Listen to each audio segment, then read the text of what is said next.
nice. Beautiful stuff.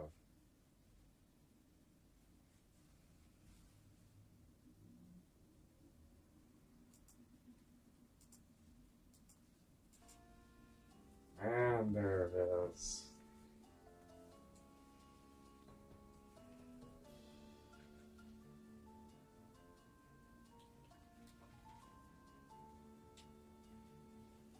Oh, Lord.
Beautiful.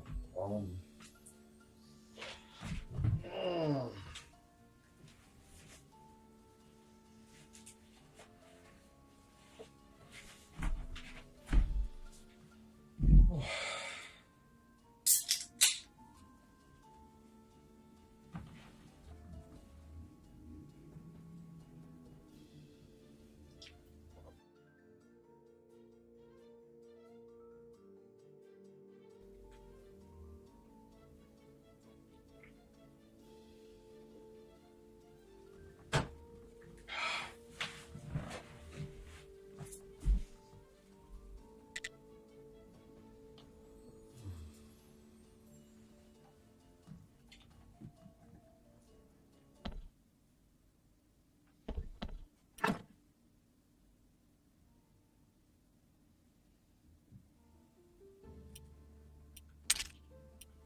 Let's see. I'm doing alright.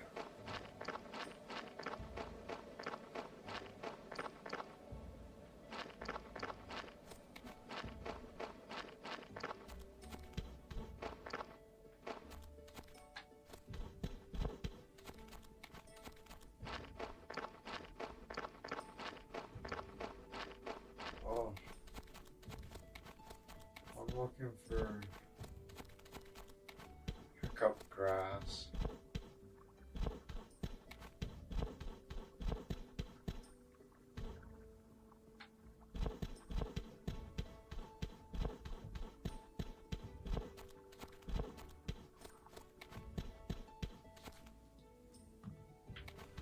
Oh.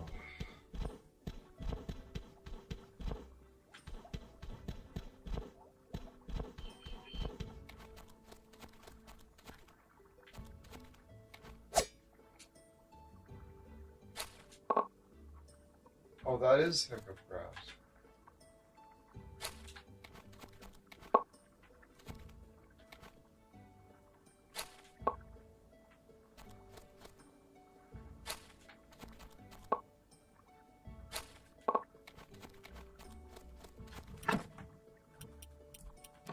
Hopefully that's enough. We'll bring. Well, there we go. We're at 10. Sure, that's enough.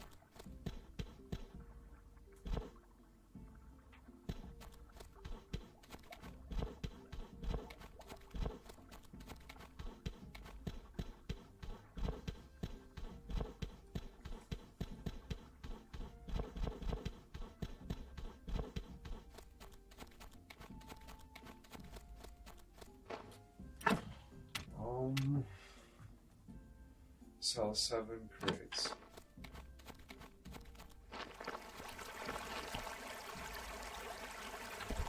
Yeah, I came for just hiccup grass. I got what I came for. And I was like, I figured I'd pop in and say hi since I was there, but she sleeps in. Yeah.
Study. Fluid.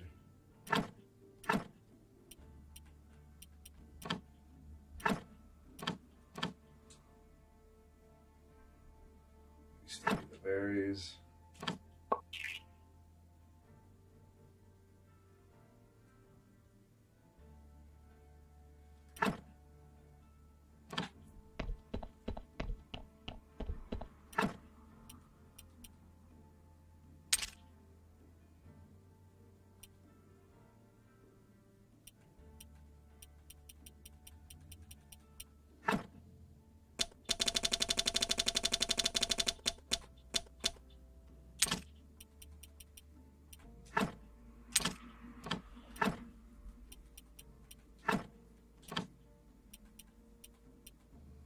Oh.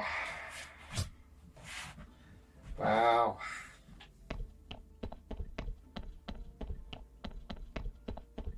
Oh my God.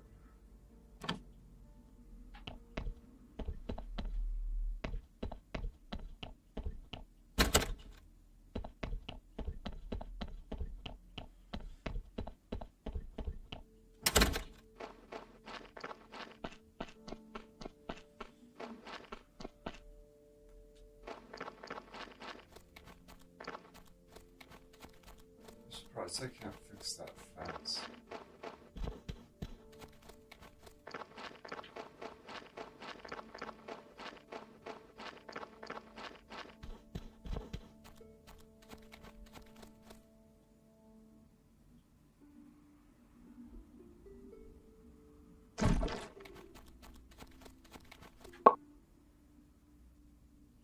It's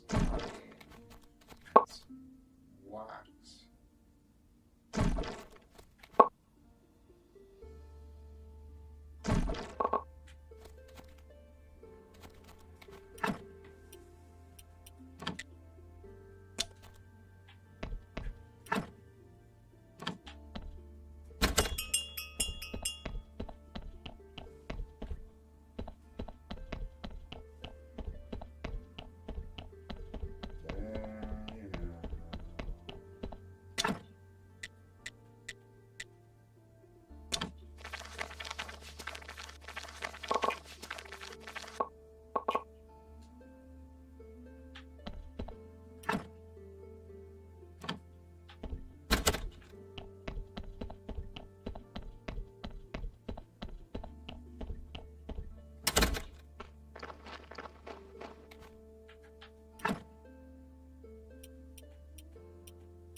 Perfume. I need the Necronomicon.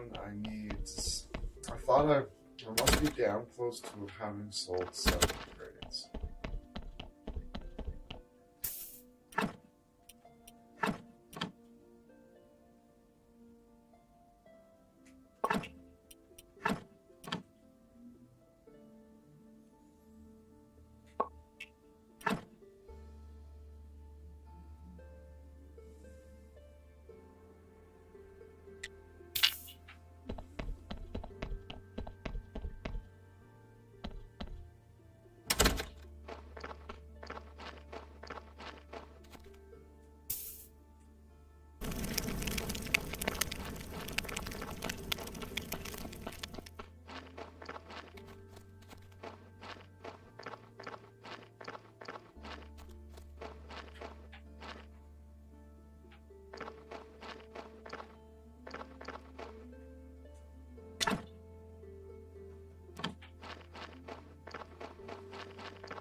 Kevin, good to see ya.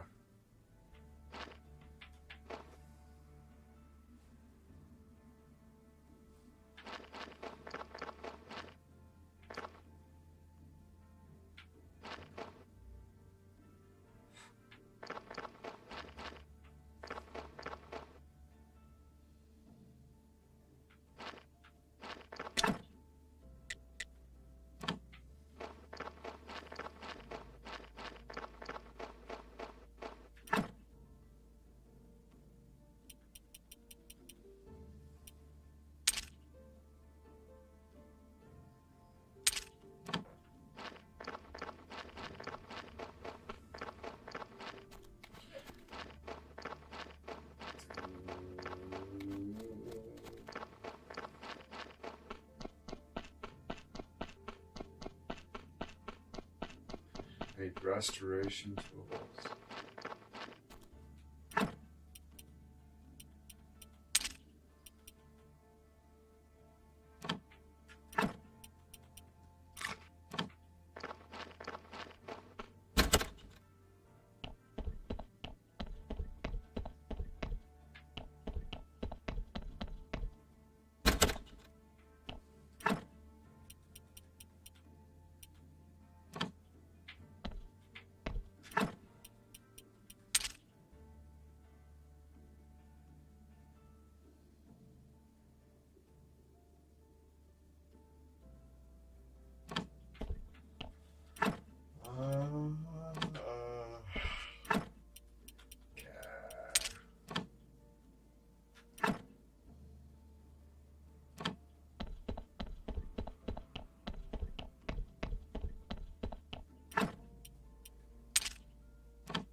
Lemon pie. Am I my brother's graveyard keeper? Nice one.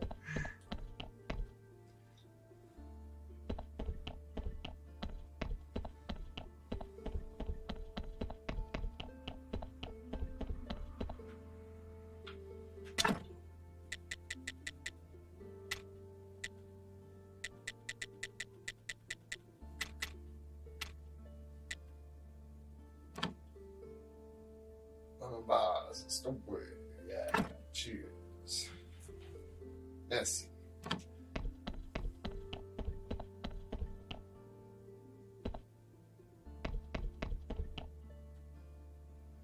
Damn it.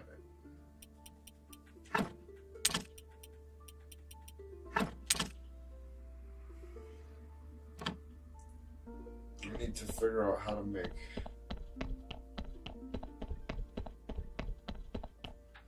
perfume.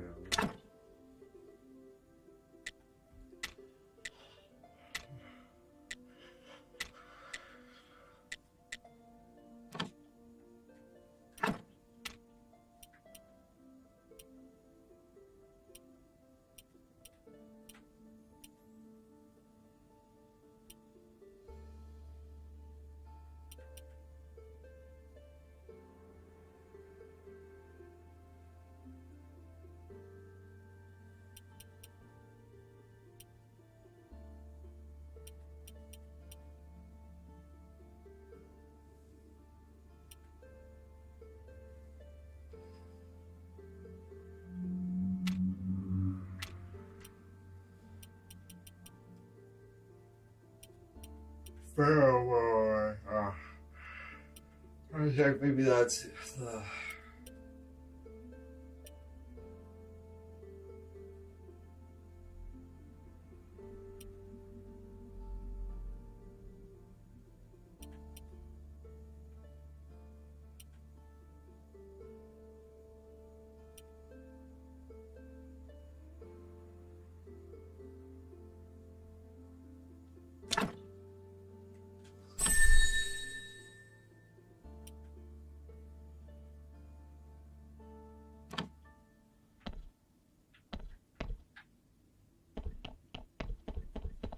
Oh my god.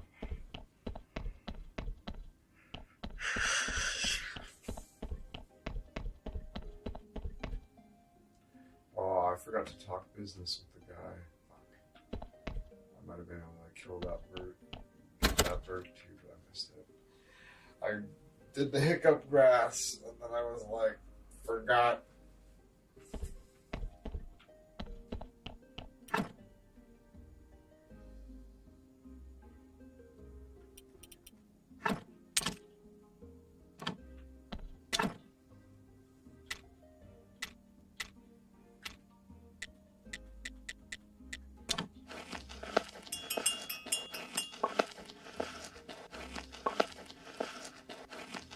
Alright, so that's meat.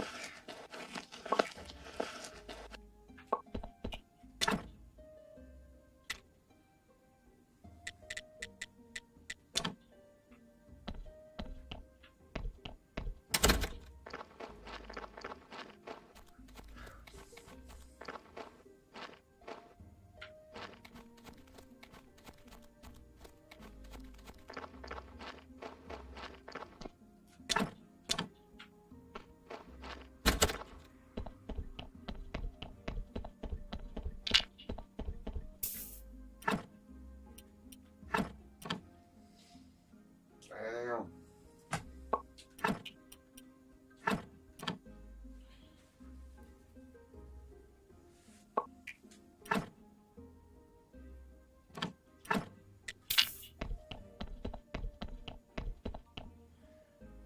Hey, Lulu.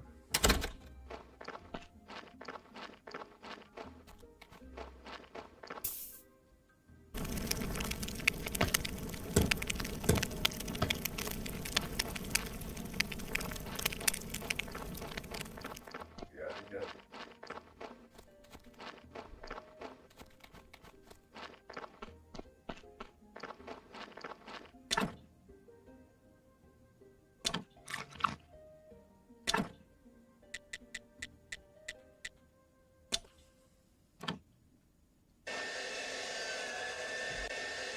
Some of these.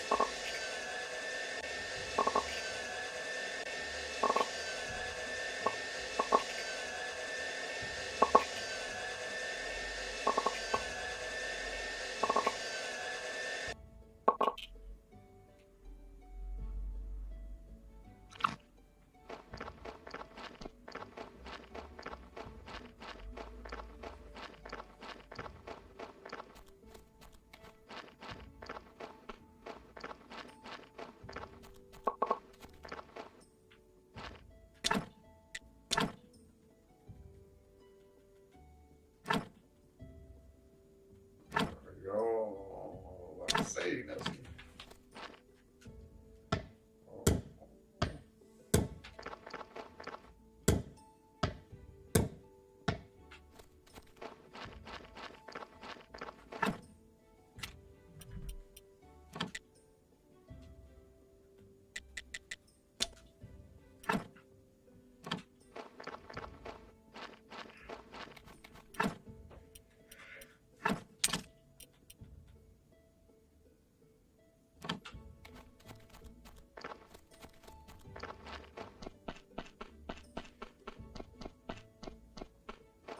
So much. It's constant.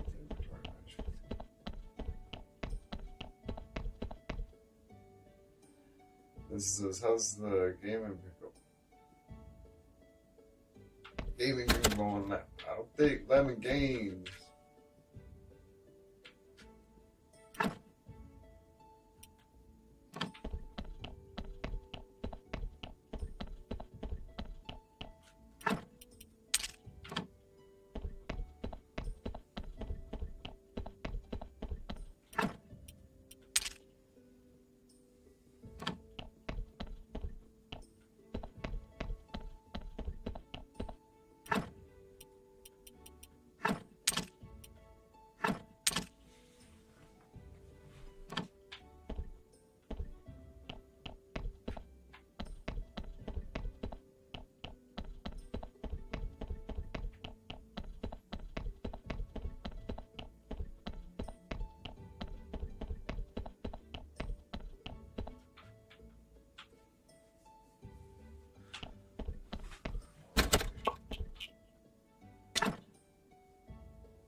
I make perfume. Restoration tools.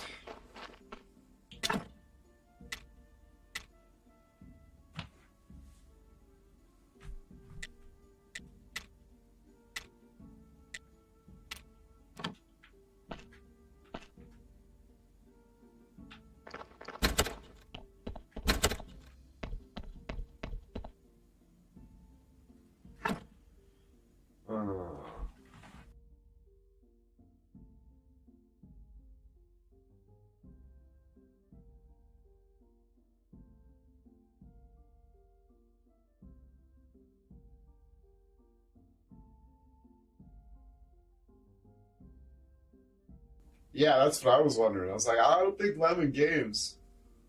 Sleepy already, Skoggs.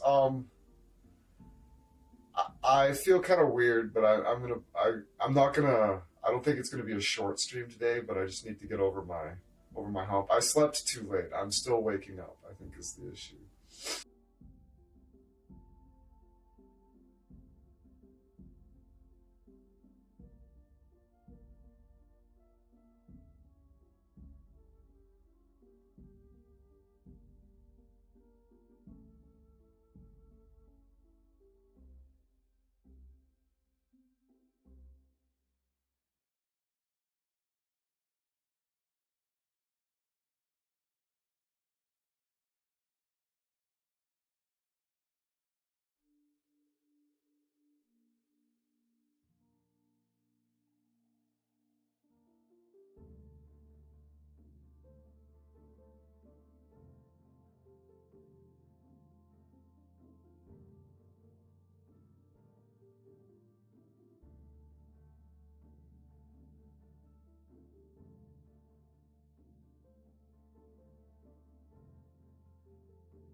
Num.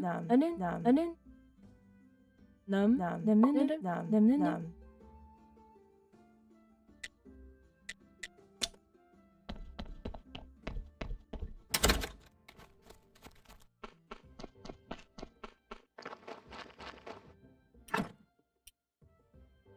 Catch frogs.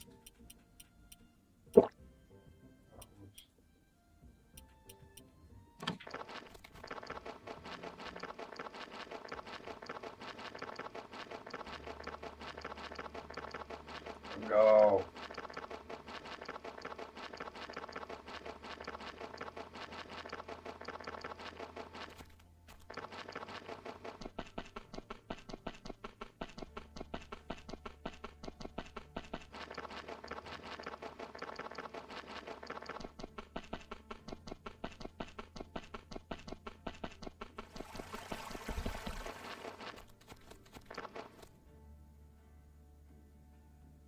Ah, boo.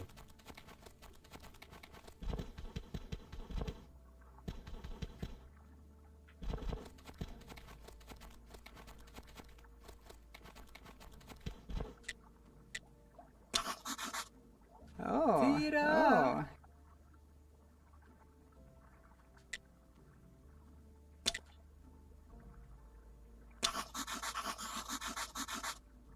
Tira. Tira.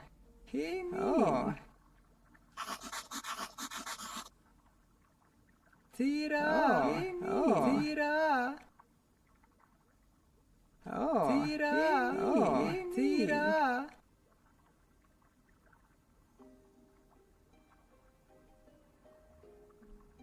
Yeah, yeah. Yeah, there's a real backlog on their boxes of fucking Tira, tira. boxes of codes.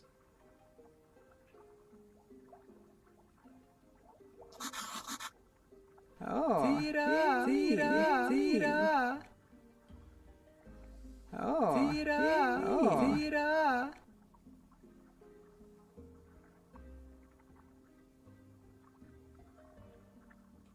Oh, tira.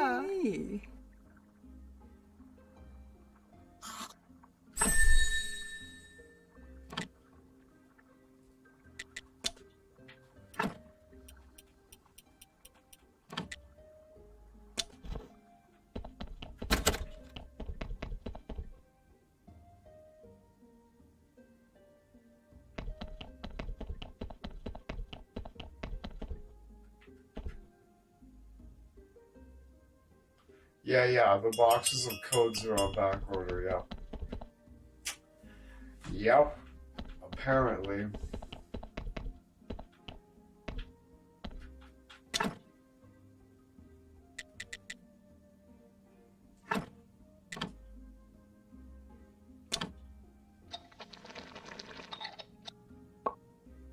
Claudo's got a great voice, yeah. I was just noticing that, actually. I was like, oh, she does have a pretty cool voice. Okay, so I made the spice. What do we need to do with that?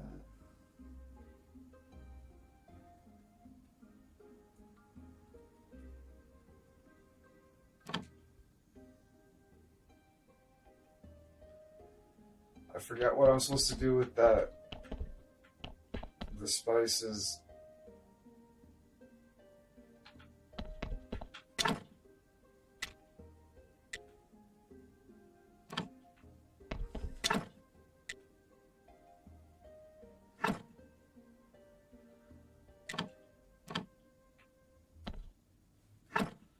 God damn it, what did she just say? I don't remember what she just said. Oh.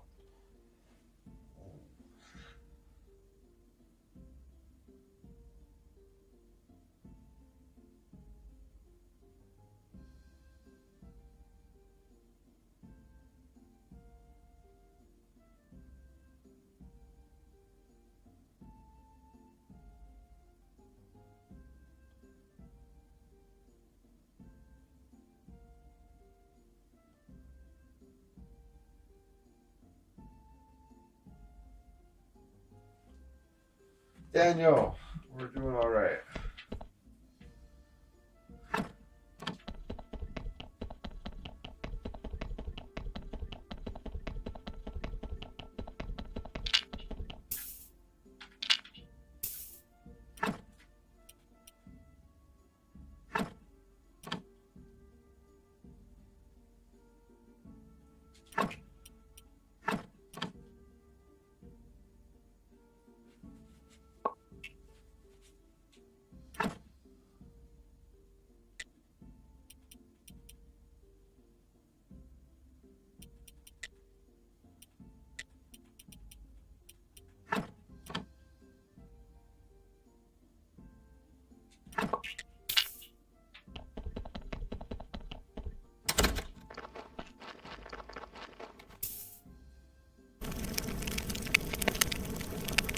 Oh, yeah, that's right.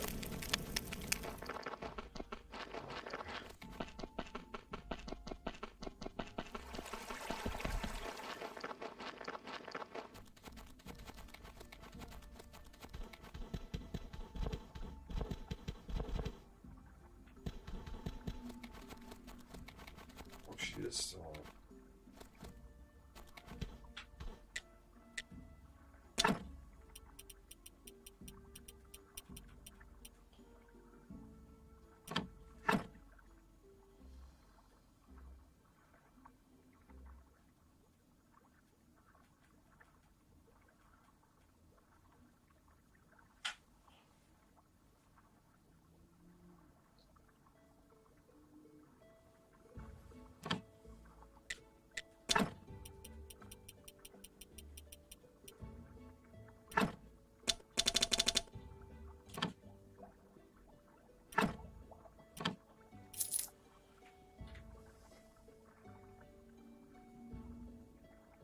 Yep.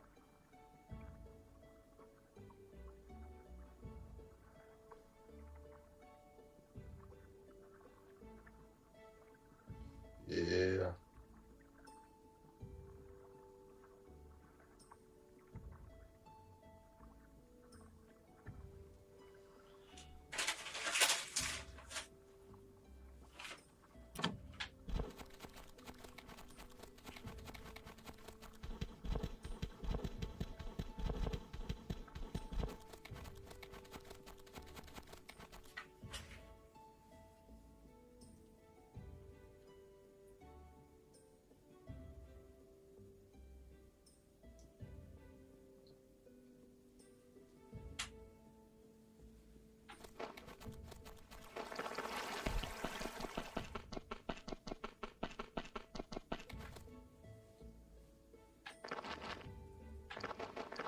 Garlic is a good choice.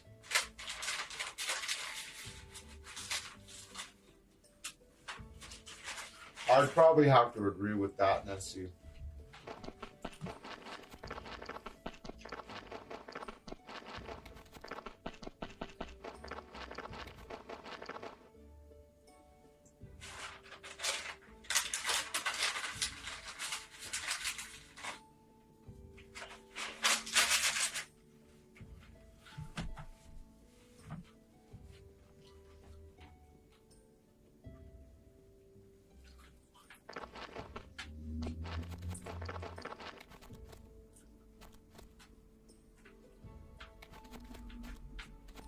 Daniel, I have also seen pretty compelling people talking about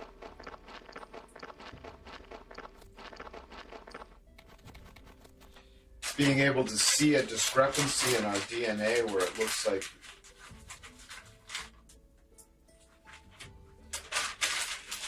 you can see in our DNA where it's been modified.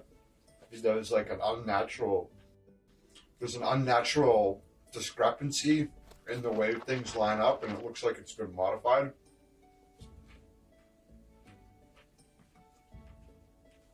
Honestly, Lemon, I almost said cayenne pepper.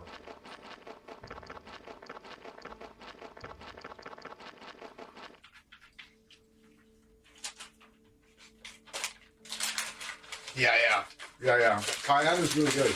A lot of people don't understand how much they actually like cayenne pepper.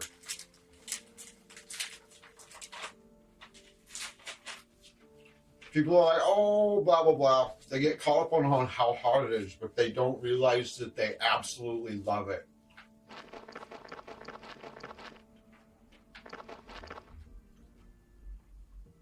You want to know what cayenne pepper tastes like?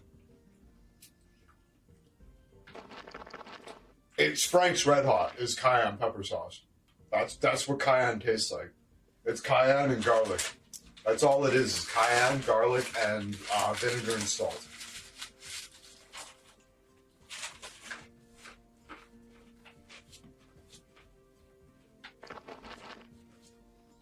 Yeah. Right, so cayenne pepper sauce is literally our favorite two spices put together.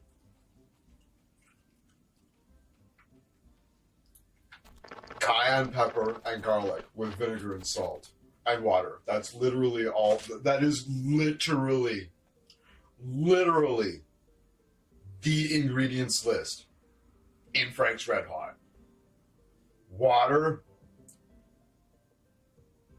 salt, vinegar, garlic, and cayenne pepper.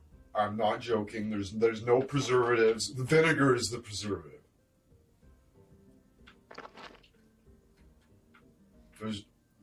I don't even think there's color in it.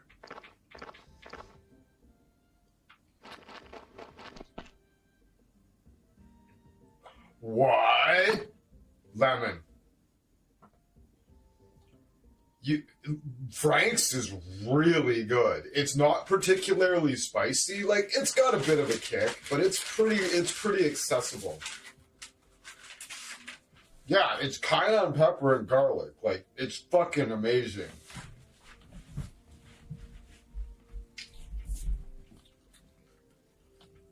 It's cheap too. Oh, I tear through a bottle like that in no time. Outrageously good.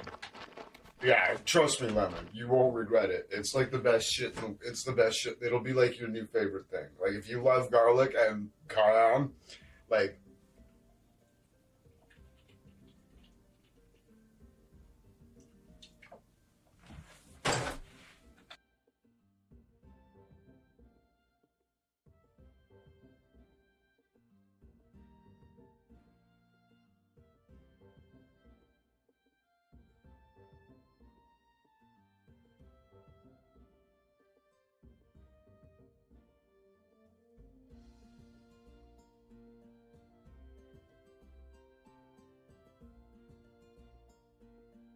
We have no idea how good cayenne pepper can actually be.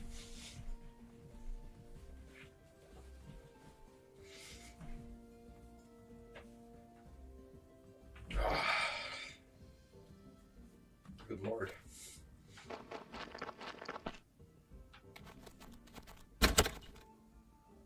Yeah, Nessie says Frank's is good. Yeah, absolutely.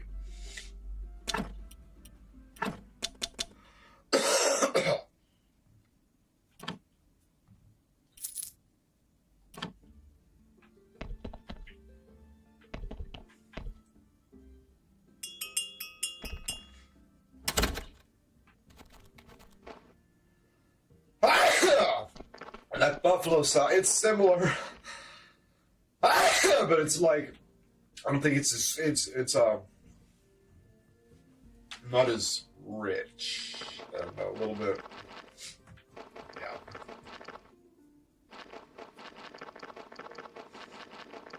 Yeah, I was gonna say, like, what's the generic name for it? Louisiana hot sauce, I think, is the generic name for it. So you'll probably taste it and be like, oh yeah, yeah. I know this flavor.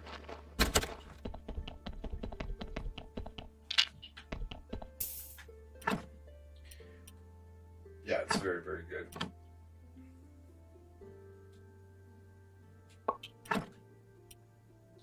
It's different though, because you can get like Frank's Red Hot like buffalo sauce, right? So it is different.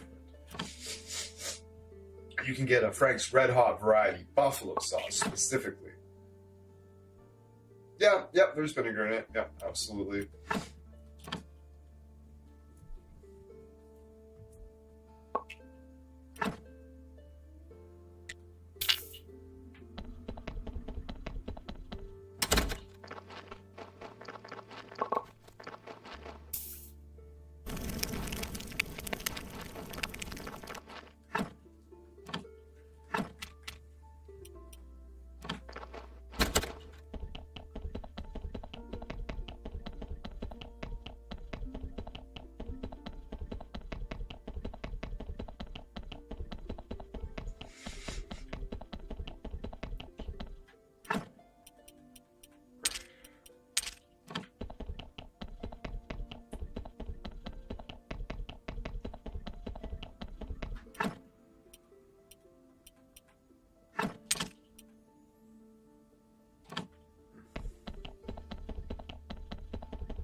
Evan says, I used to keep garlic powder around. Not sure why I stopped. Honestly, I've noticed lately that I don't know if it's always kind of been like this or if something happened in the garlic market, but you can buy like jars of crushed garlic like that for like fuck all, honestly. I know schools fucking garlic powder. Probably because you liked it too much.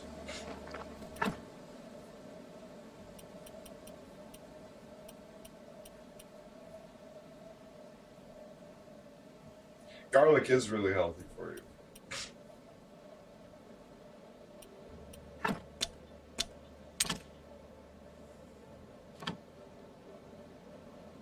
Yeah, garlic is right.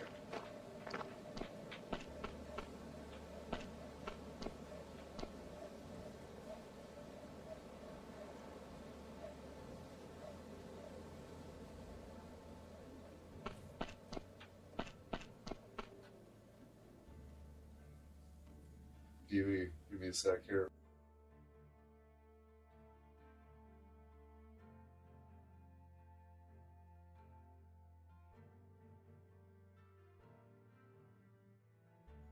I was gonna say there's no zombies. No, there's friendly zombies. These are my buddy zombies. These are my broski zombies.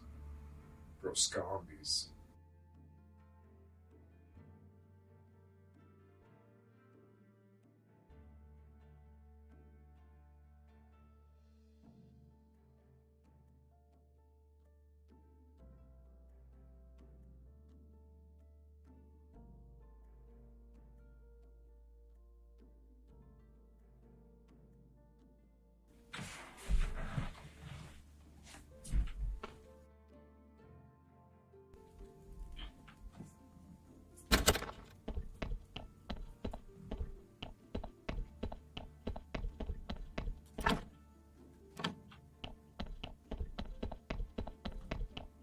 So I was thinking, the God of War games where they keep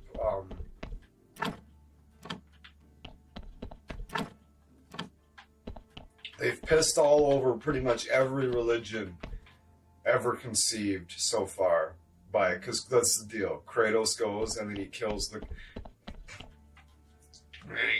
gods of whatever pantheon or whatever, and it's amazing. But yeah, they've so far in the last like 30 years, they basically pissed on every world religion in existence, except for Christianity. So what I'm waiting for is the God of War Christianity fucking overlap where he kills Yahweh. But I think the twist that they need to take to make people not lose their minds about it, because it's not fair that they've fucking literally pissed on every other fucking world religion, like just with complete reckless abandon, like absolute reckless abandon, like, right? They take like, oh yeah, like it's wildly disrespectful to like the story and the lore and just like the sanctity of like anything. It's they don't give a shit. It's crazy. It's crazy.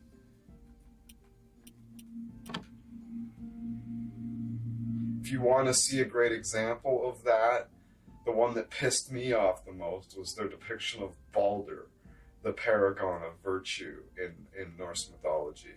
It's disgusting what they did to Balder. It's crazy. Wildly offensive. I don't know why more people weren't upset about it. It's crazy how they depicted Balder. Like, the only thing... Yeah. They're getting a remake, Daniel. When they launch, I'll be doing playthroughs of the remasters. I'm not going back. I'm not one to go back and play old games, really. But like, the first three I heard are getting remasters or remakes of some sort. Look at that, Daniel. I got silk padded pews now. Yeah, that's what I heard. Word on the street. Rumors. We're entering the rumor zone.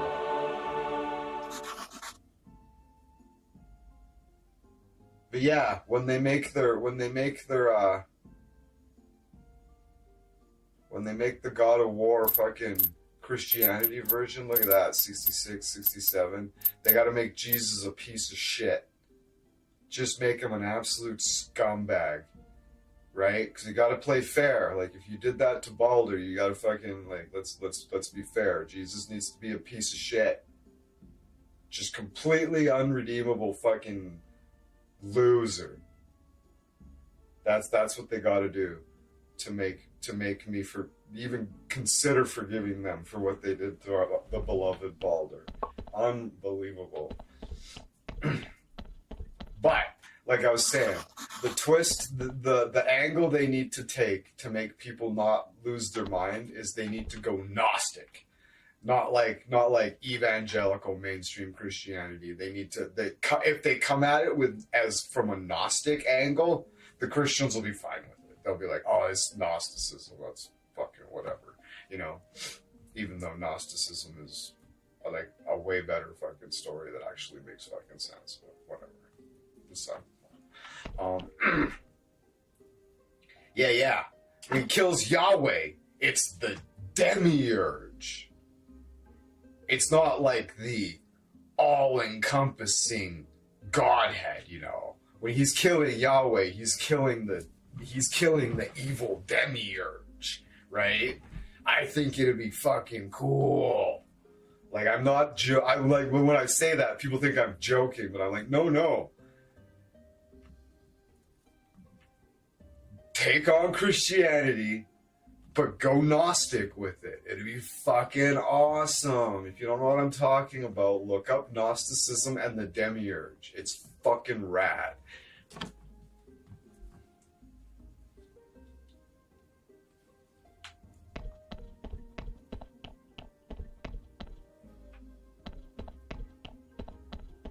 Yeah, there's these. It's all a metaphor. It's not meant to be taken literally, which makes it which is a way better place to start from, you know.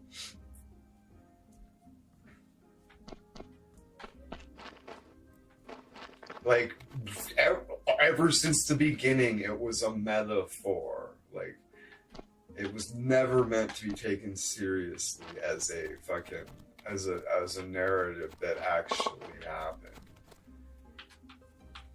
It's an explanation for, like, how our minds work. It's like it's ancient philosophy in, like, fantastical story. It's really good stuff. Gnosticism is cool. There's lots of different variations of it too, because there's no codified canon, right?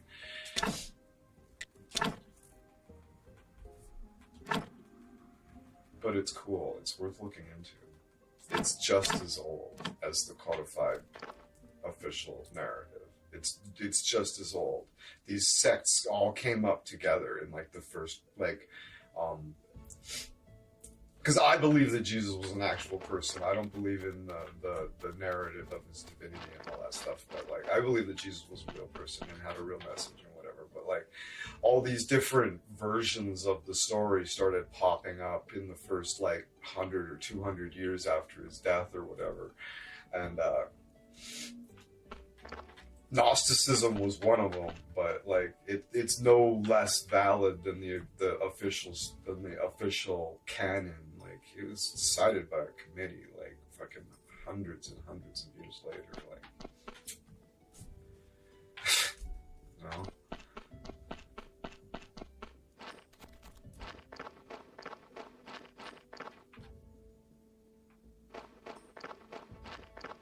Hey, co-pilot, what year was the Bible officially canonized? So the canonization of the Bible didn't really happen as a single event in one particular year. When did they finalize it?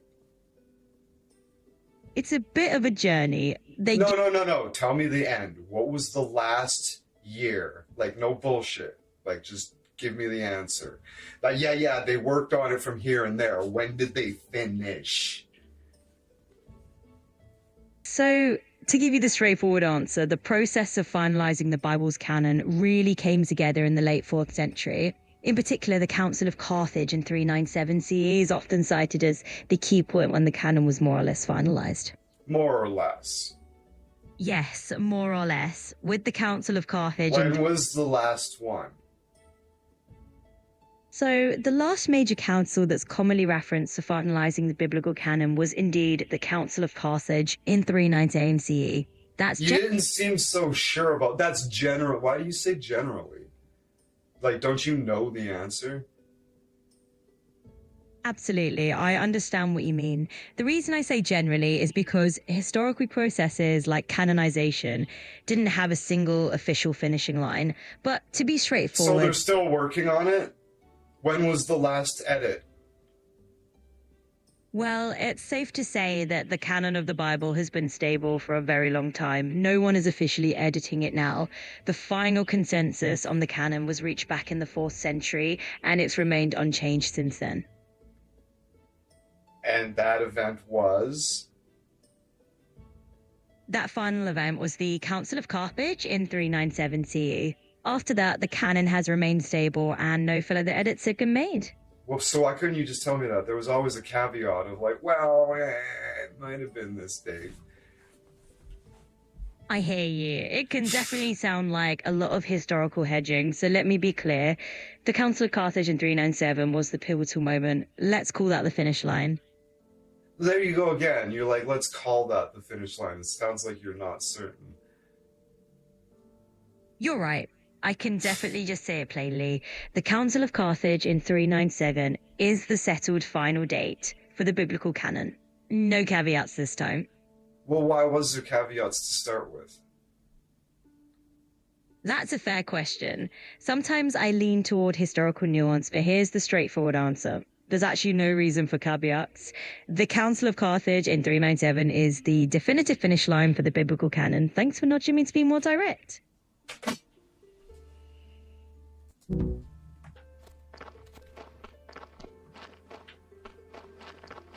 I tell you, the AIs, I am making the AIs better. They are learning from me. I guarantee you the pushback they get from me is not common.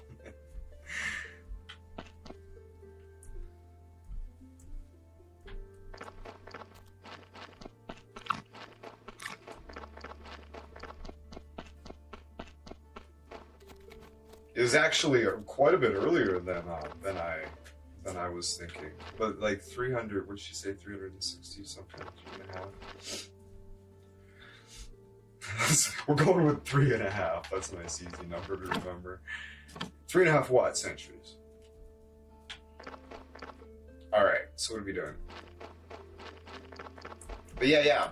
So all those stories came up together, and Gnosticism is a good one. It's really complete. There's a lot of holes in the official canon that make people go like, "What is this supposed to be? Like, what is this?" It's really patchwork, kind of together, and contradicts itself in a lot of ways.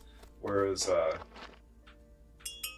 Gnosticism is straight up about the fact that it's not meant to be taken literally, so like it makes a lot more sense as a concise whole.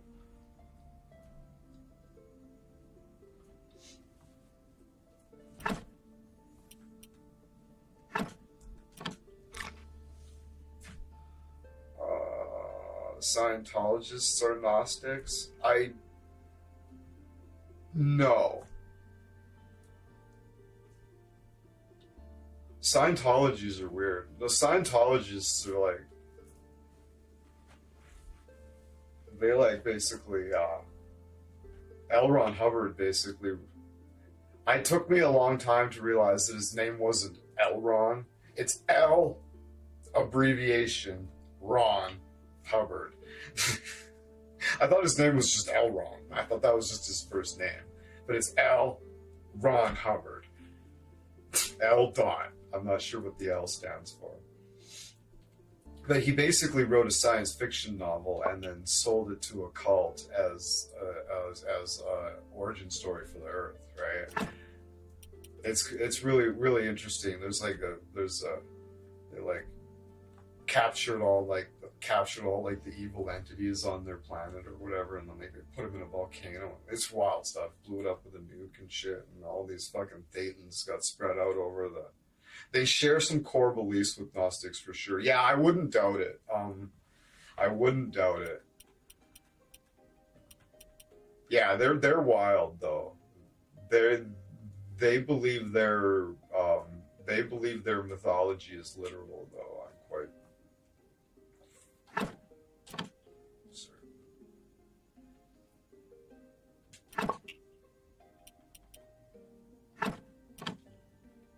Yeah, Scientology is really, really interesting. This sounds silly, but if you want a really, really, really accurate rundown on what Scientologists actually believe, watch the South Park episode on it. It's you watch it, and the vast majority of people's takeaway is like, oh, that's absurd. They're exaggerating. No, they're not. They're not exaggerating or embellishing it in any way whatsoever. It is incredibly accurate, and it's a great way to learn about it because it's fucking hilarious the way it's presented, and it's entertaining. It's not this dry. You're not like watching like that woman's documentary Going Clear or something, right, where they go through it as well, but like it's fucking boring. Watch the South Park episode on Scientology. It's incredibly informative. It's hilarious. It's accurate. It's accurate. They're not exaggerating in any way, shape, or form whatsoever.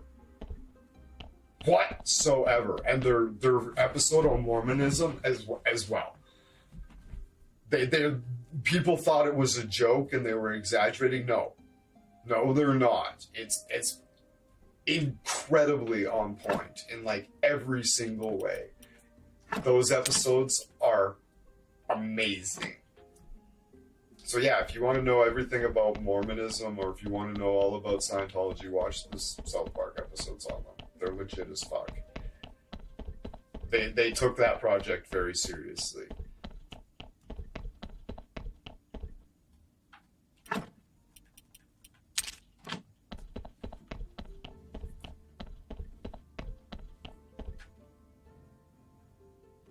That episode made the guy who voices Chef Lee, yeah, he was a Scientologist, and he was like, well, we're out.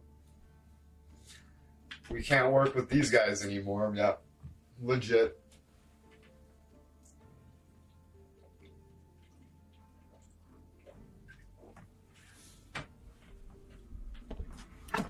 Legit.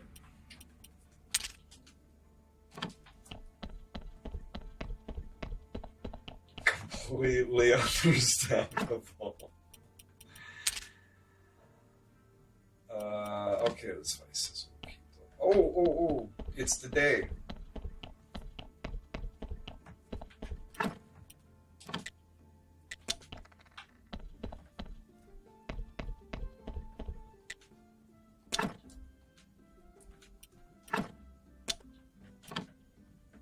Yeah, Gnosticism is cool. I like Gnosticism. I'll send you a video on Gnosticism, Daniel. I found a really, really good one. I think you'll like it. Just stick with it to the end because he explains a whole bunch of stuff and how it relates to like the modern world and everything. It's really cool. Really cool. Have that cure.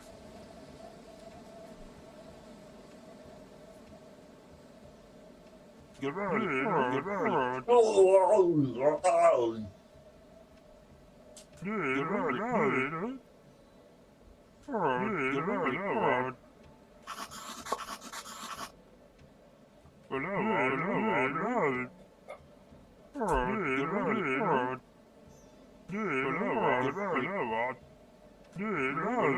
we're gonna be a spice dealer.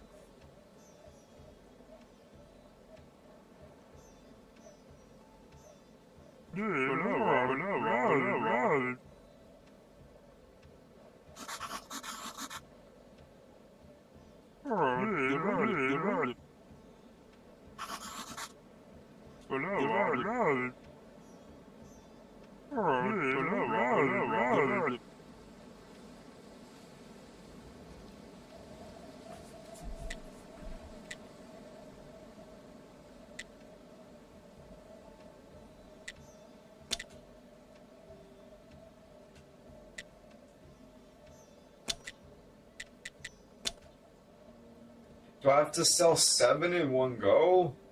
So I'm sure I've sold 7.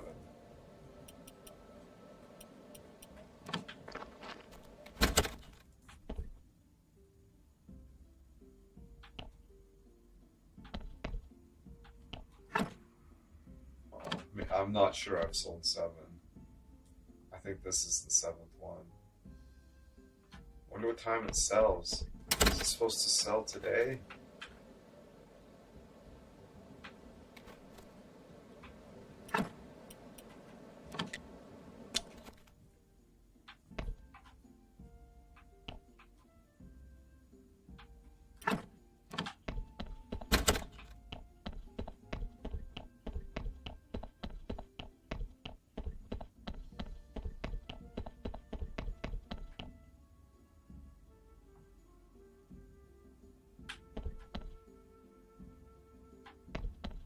I wonder if I can sell. I was like, can I sell beer? Quite a bit of beer. It's gold beer too.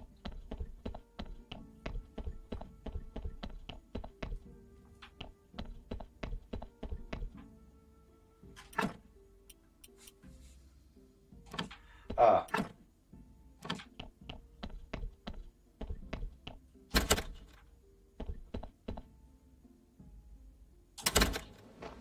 Bugger.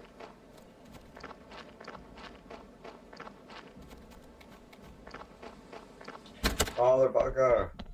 Okay, I put the thing on here.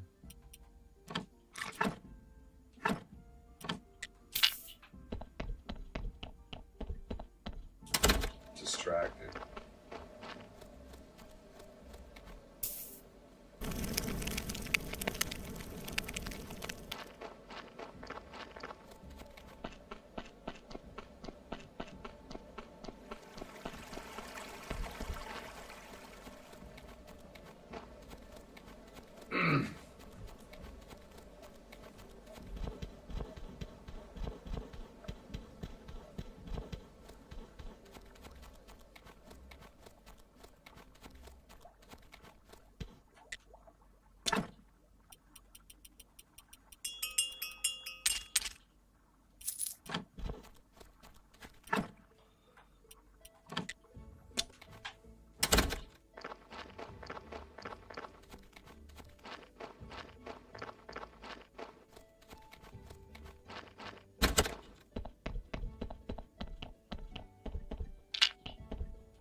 Let's do it.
It's like, should I just start like destroying this stuff? Like, Jesus, fucking just piling up. Like,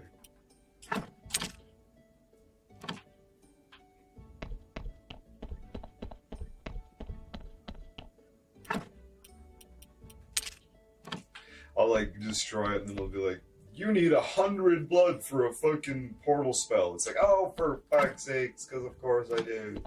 Ah!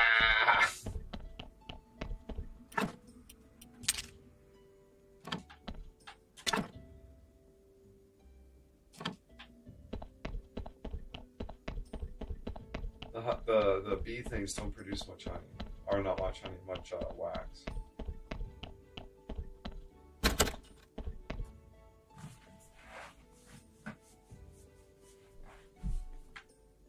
Okay.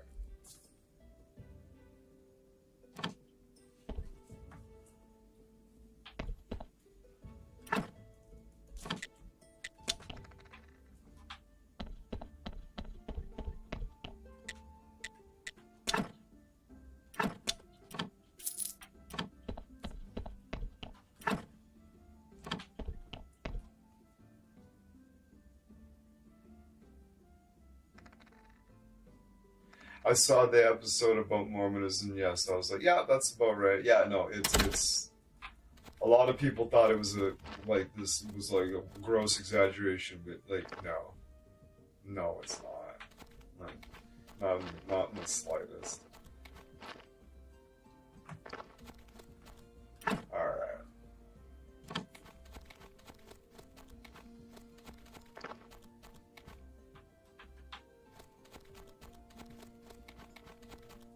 It's been a while since I tried to leave the area.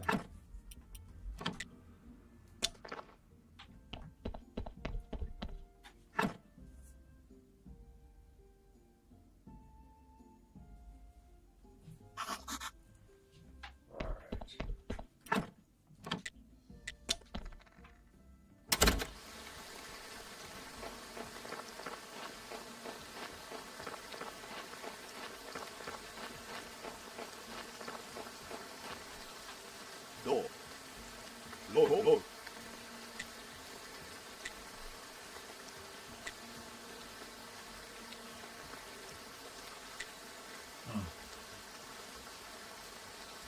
Where's my town pass?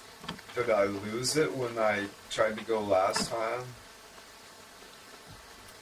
Hold on.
Maybe that was just like a red herring?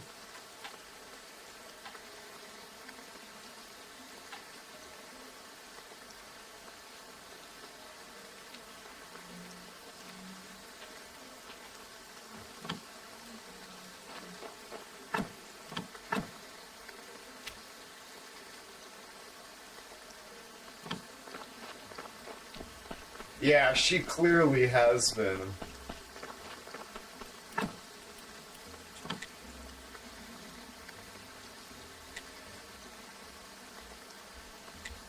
I'm like, just give me the answer. Like, is there not a consensus? Like, surely there's a, like, the last decision was made at a known time, right?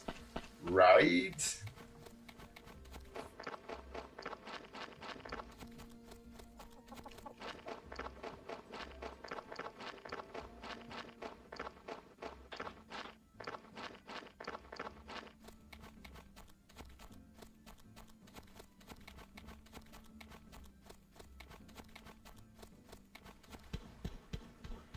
But like the uncertainty kind of leaves me skeptical because she's like, oh, technically, yes, yeah, that's the actual answer. But like, I'm not so sure. Like, clearly she is probably like, no, there's been changes since then. But like, officially on the books, that is the official answer. Like, if you want the official answer, that's it. But like, honestly, it's like, is kind of the impression I got. Like, maybe she was being more honest, saying that's like, it's kind of, honestly, it changes all the time. Like,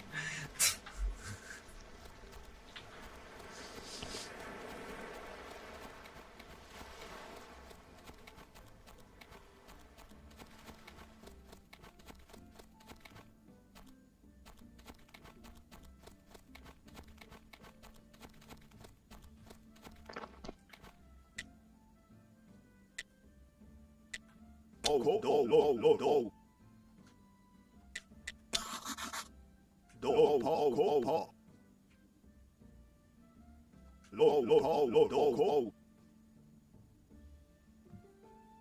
Every night. Forest,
Alright, well, we will come into the forest tonight, and we will see if we can find him.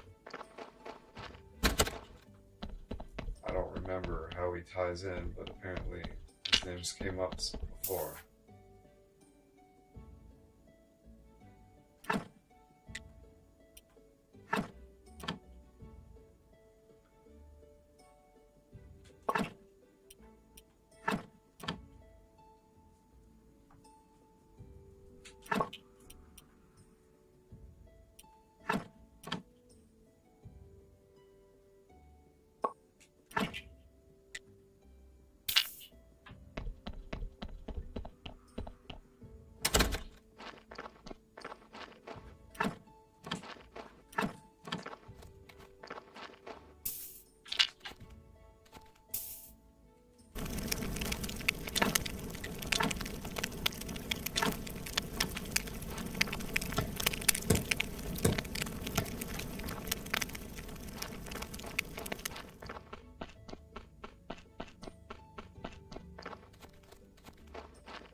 It's like, should I save up 7 boxes and do it all in one? Just in case. That's probably all I'm thinking.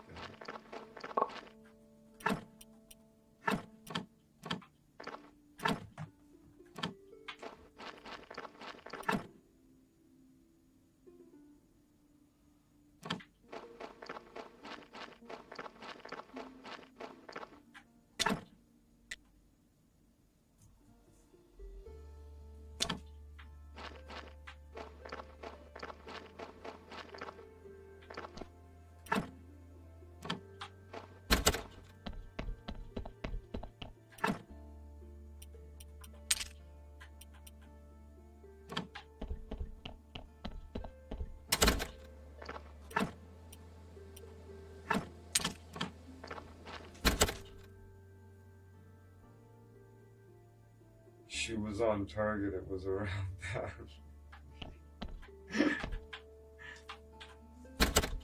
Why do you sound uncertain? Why do you sound uncertain?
how often I can check these.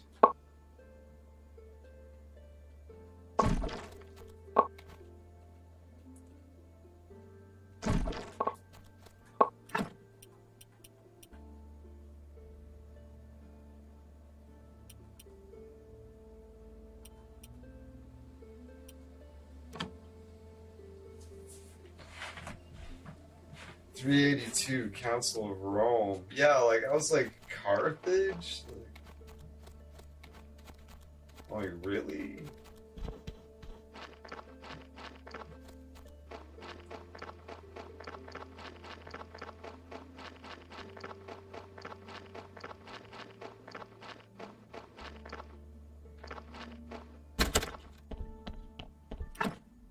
We're sure getting a lot of honey.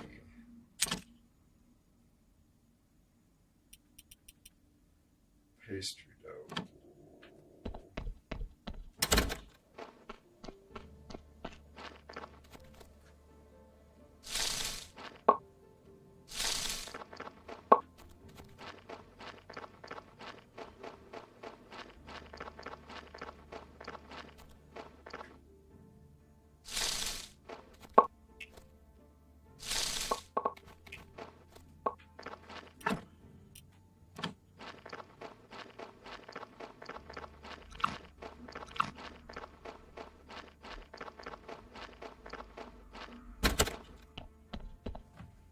Accidentally wasted my cakes. I was keeping the cakes off that thing because I was scared I was going to waste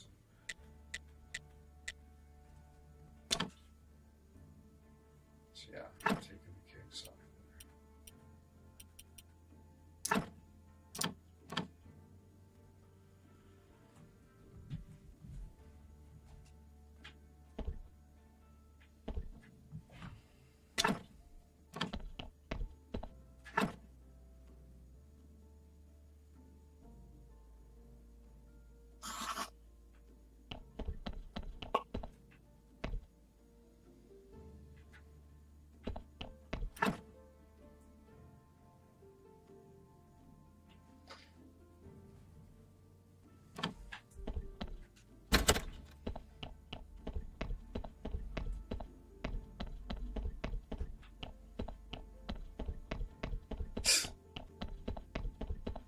That's the diorama count.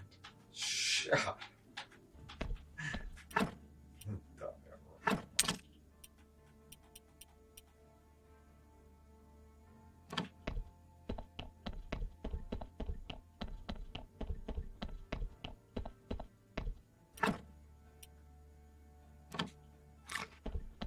Oh, Jesus.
Council of Carthage was not much later than that. Okay.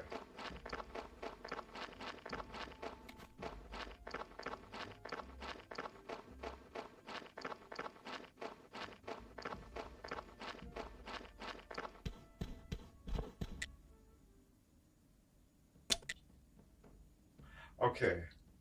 Dark heart, brain, and intestine. I couldn't remember what those before.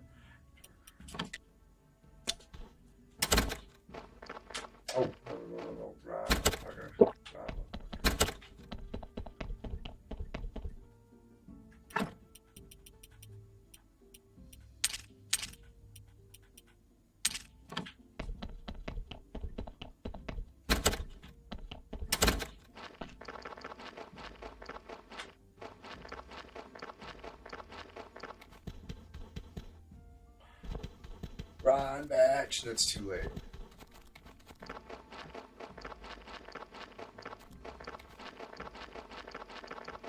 Oh yeah, it's too late. Fuck. At least I figured it out. I was like, fuck. I forgot what this was. Alright, so next.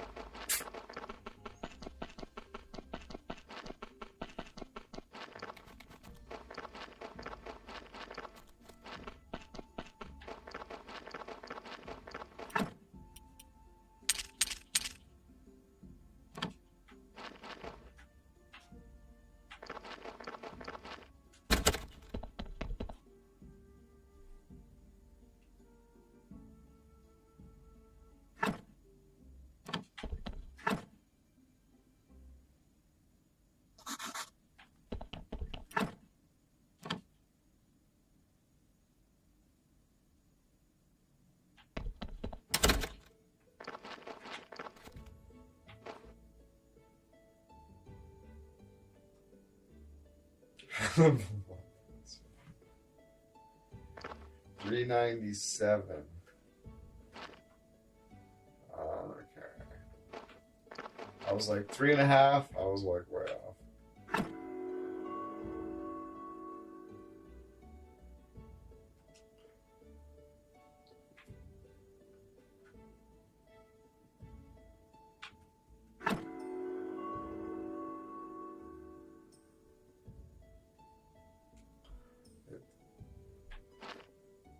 Spends time. Okay. I was like, what's the point of this? It's a time warp. You just kill a little bit of time. So,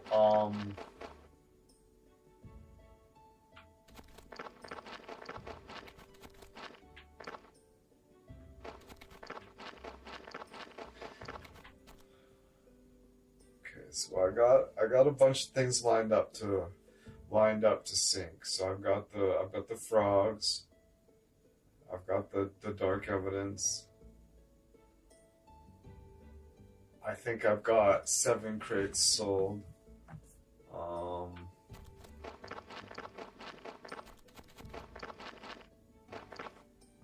I need to find the restoration tools. And I need to find the Necronomicon. Just go further down in the dungeon. What day is it? Whoops. Okay.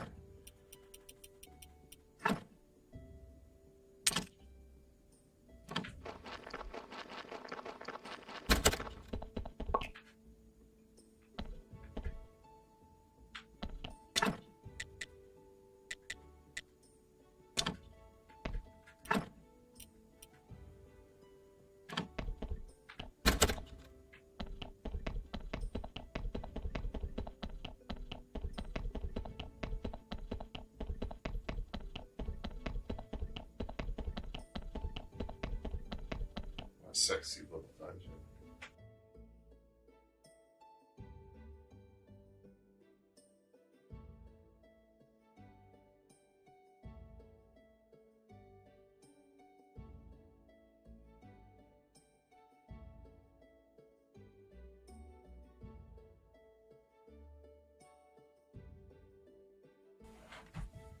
We will assume that the Necronomicon is down here. Oh wow, 15 levels, eh? 15 levels. Alright.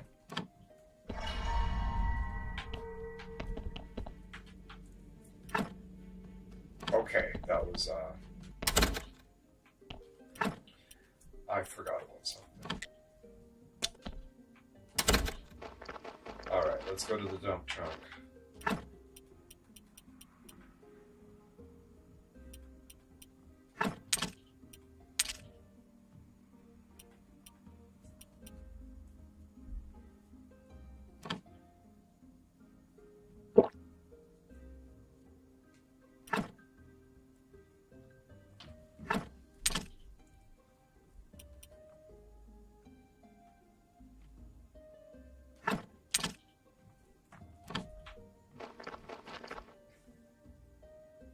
Yeah.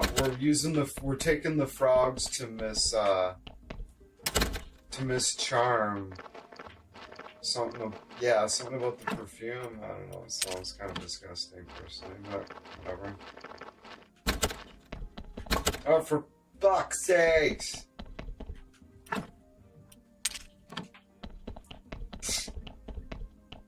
Fucking cake. It's a cake.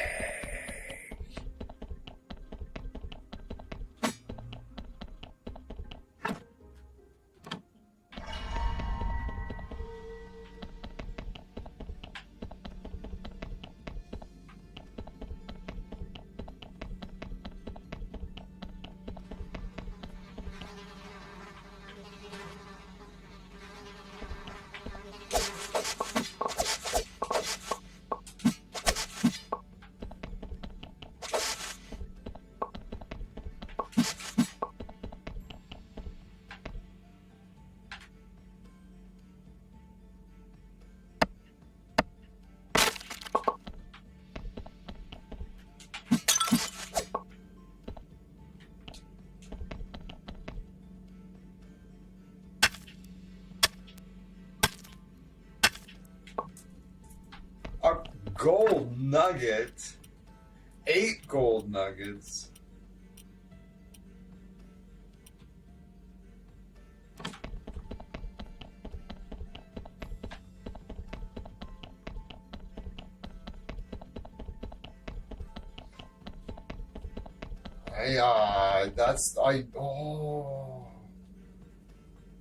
Hold on.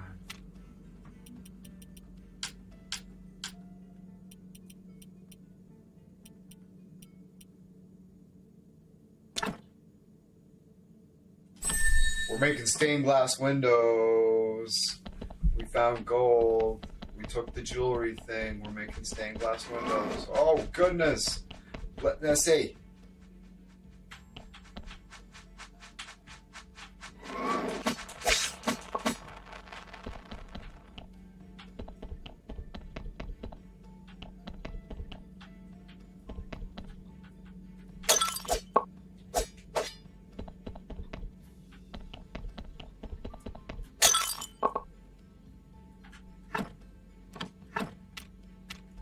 That was intense.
That extra swing, waste energy.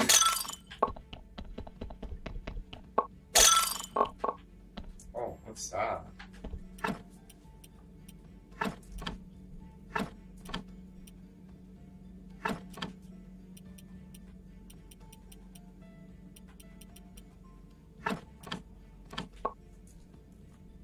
Heal potion.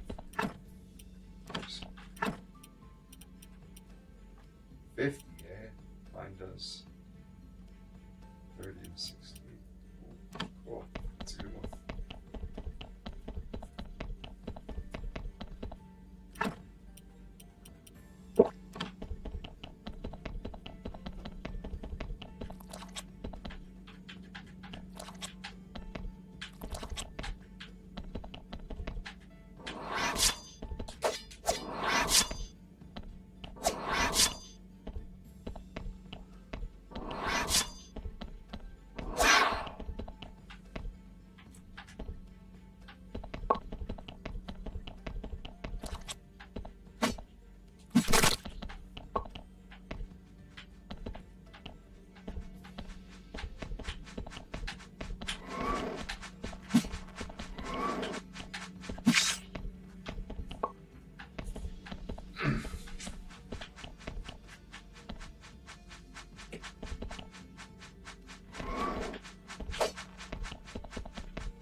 Heal potion.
There's moths.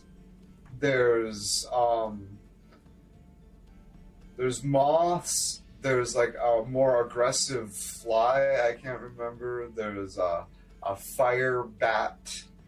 There is a I'm not sure what the little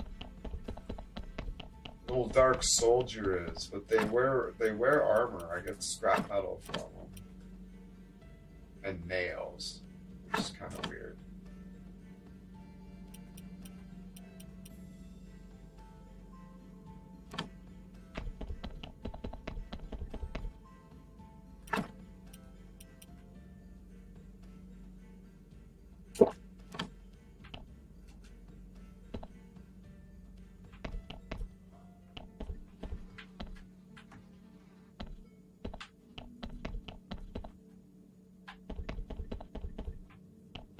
Okay, so we cleared the level, so now we got level 7, right?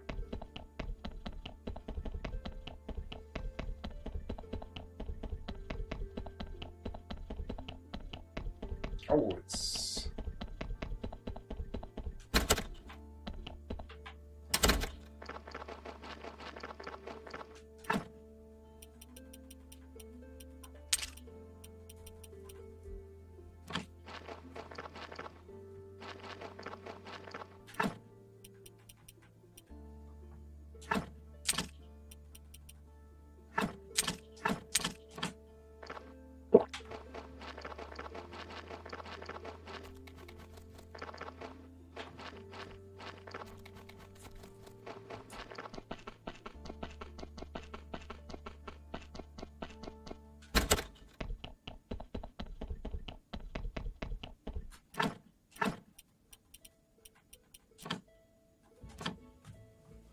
No time for candles.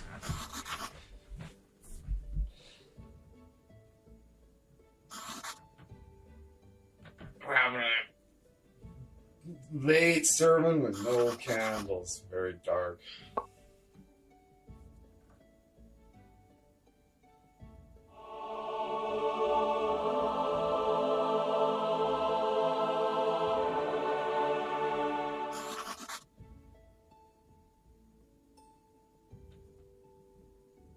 Let's see what a difference. See how much of a difference that made. Like, they give me even more.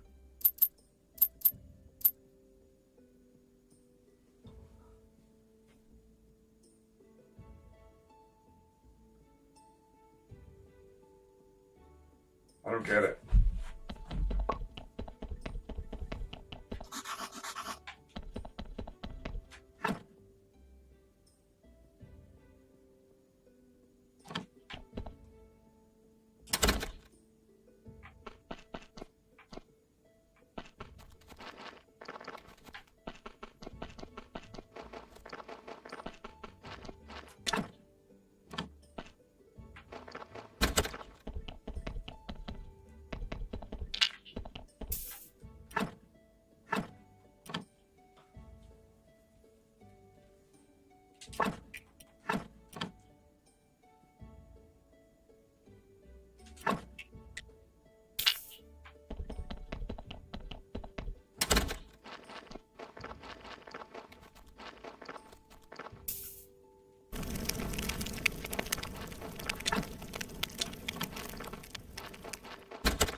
I kind of got a bit of a stockpile of it, so I stopped.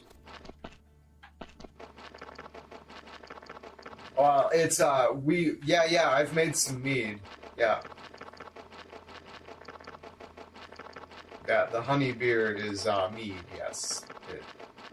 He said honey beer, but when I made it, it's mead.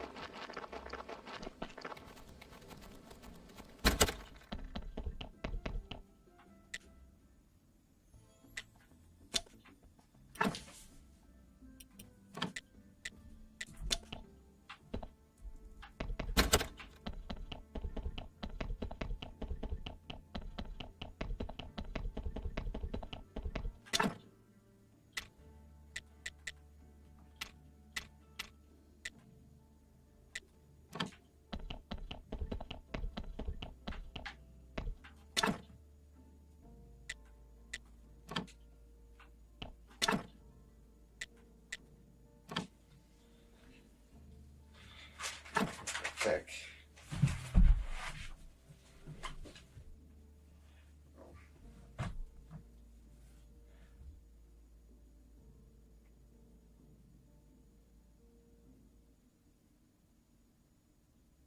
Yeah, oh yeah, absolutely. The provenance is deep.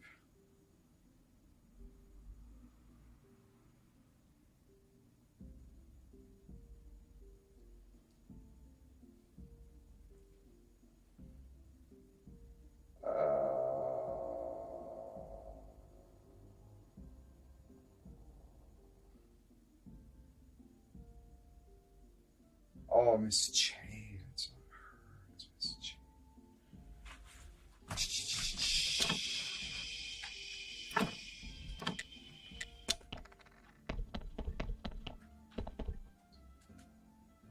Nam.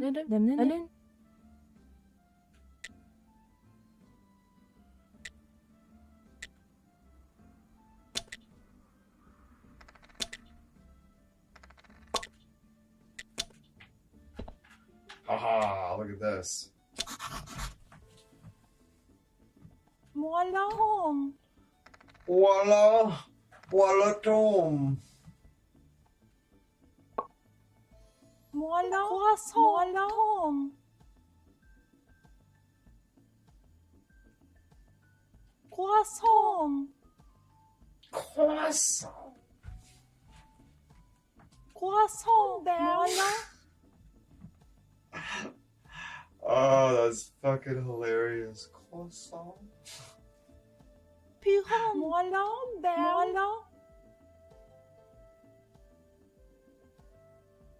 Croissant. Piron. Voila. Croissant. Ooh. Maybe we'll stay here. Maybe she'll get me into nobility. I need a gold story. I have a great story. A gold story.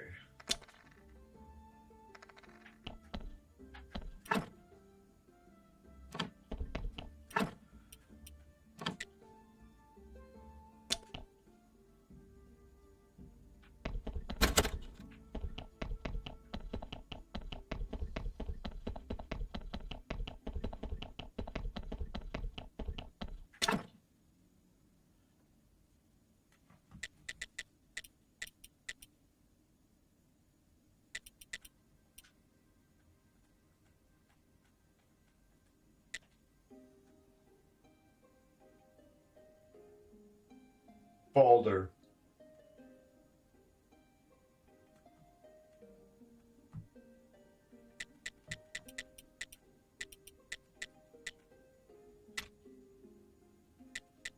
Yeah, Balder is a paragon of virtue and goodness. His depiction in God of War is outrageous.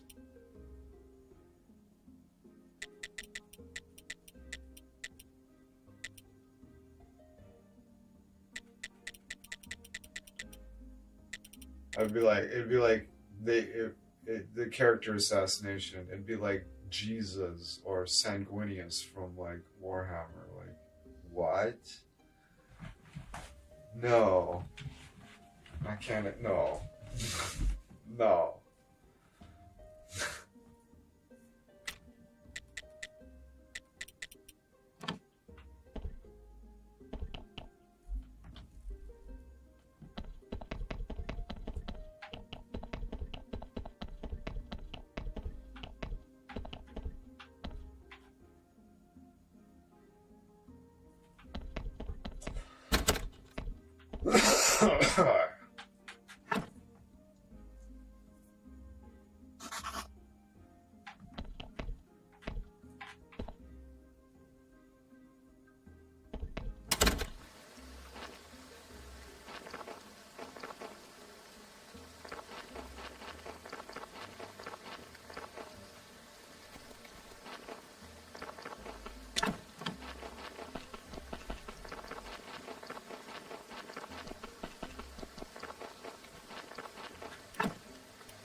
Like when I first seen that character, I was like, "Oh, this must be Loki, right?" I'm like, "But damn, this is an aggressive take on Loki. Like, holy shit!" But it turned out to be Balder. I was like, I was offended.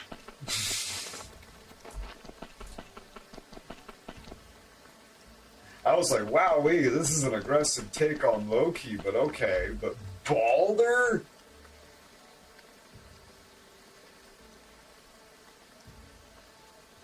Yeah. Oh yeah. Loki's a fucking. Loki is like in like the North American natives, right? The coyote, the trickster god. Yeah, that's Loki. Yeah. Yeah, Loki did some really shitty things. But he can also be really funny and poignant. Yeah.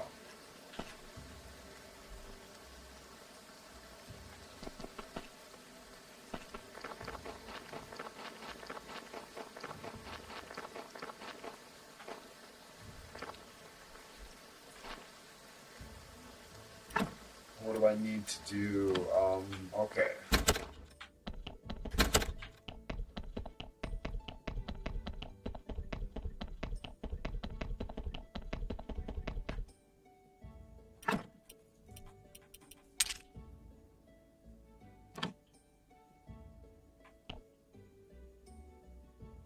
Yeah, the Norse mythology is actually surprisingly funny. Like,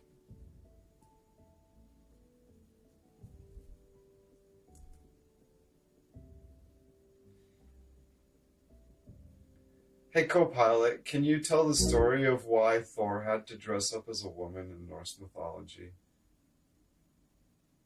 Absolutely. So in Norse mythology, there's a really fun and lively story about Thor needing to dress up as a woman. It all goes down because the giants, specifically one giant named Thrym, stole Thor's mighty hammer Mjolnir. And without the hammer, the gods are pretty vulnerable and Asgard is at risk. So Thor's hammer is held for ransom by Thrym. Thrym says he'll only return the hammer if he can marry the goddess Freyja. But Freyja is obviously not interested in this idea at all. So the gods come up with a plan that's both clever and a little bit humorous. They decide that Thor will dress up as Freyja and go to the wedding in her place. They put him in a bridal gown and a veil to hide his face. Thor's friend, Loki, also dresses up as a bridesmaid to help with the disguise. When they arrive at the Giant's Hall, Thrym is super excited to marry Freyja, so the ceremony proceeds. But as soon as the hammer is brought out to bless the marriage, Thor grabs it, throws off the disguise and reveals himself. He then reclaims Mjolnir and the giants are in for quite a surprise. It's one of those classic tales that highlights both Thor's strength and the playful, mischievous side of Norse mythology. Yeah. Norse mythology, I highly recommend. I highly recommend. There's a story where Thor has to wrestle a little old lady. That's a good one.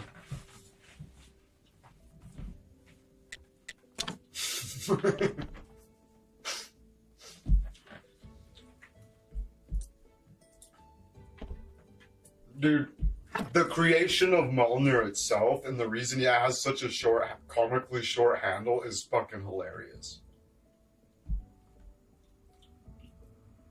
That's the thing with Mjolnir, right? It's a huge hammer, but it's got a tiny handle that you can only grab with one hand, right? So that's the reason Thor's the only one that's strong enough to wield it.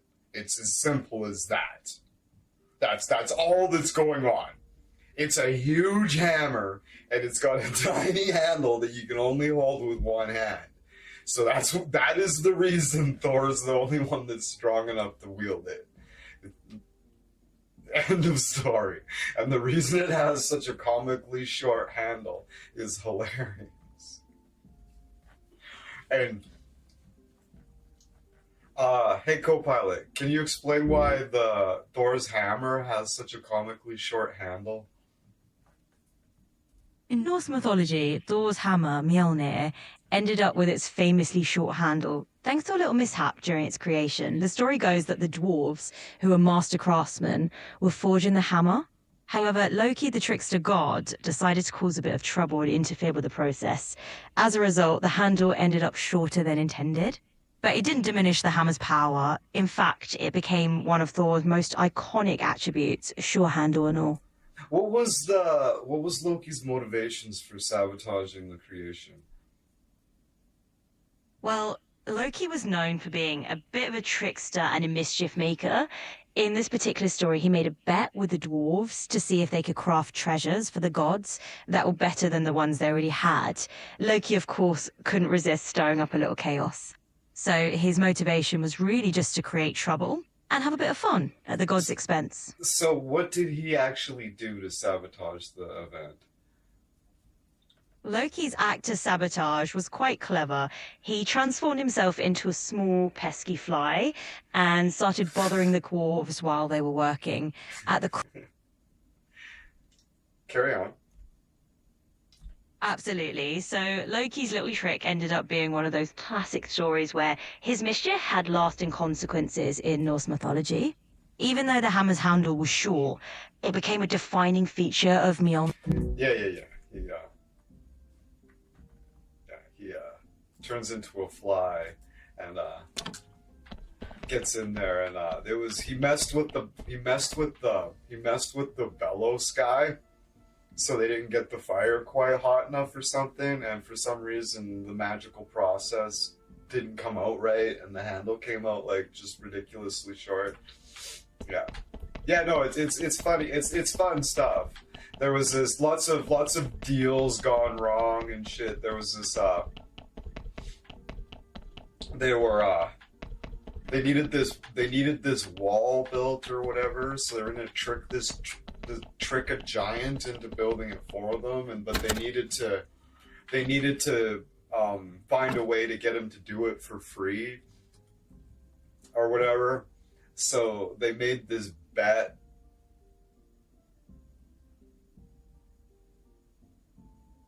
Hold on, this ties in with the other story. So they bet the giant that he couldn't build the wall in like a week or whatever, and because they were watching him work, and they like did the math, and they're like, he can't build it in this amount of time, right? So they're like, yeah, you can marry Freya. She was pronouncing it wrong. You can marry Freya if you can build the wall in this amount of time, and then blah blah blah. If not, we like get the wall for free or whatever. I can't remember exactly. I think that's all it was. And He was like, oh yeah, no problem. So he starts building the wall, and he whips out his magical horse that can carry fucking like a lot more stones than he could. And they're like, oh fuck, he's acing this. So he's just banging this wall out. And they're like, oh fuck, he's got this in the bag. So Loki shapeshifts into a female horse and goes and fucking seduces the magical horse for some hanky-panky in the forest to distract him from completing the job. And that is where the gods, the wolf, Fenrir the wolf, Sleipnir, Odin's horse, and Jormungandr the world serpent, and Hel, the goddess of the underworld. That's where all of them come from, and Loki is their mother.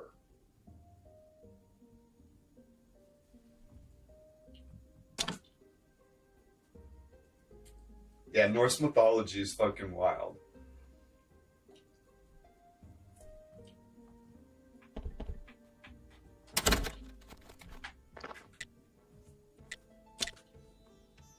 The sails have not been made.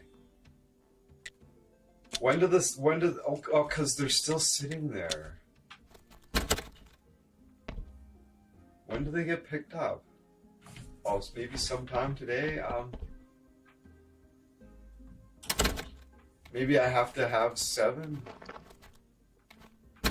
All right, I need to make a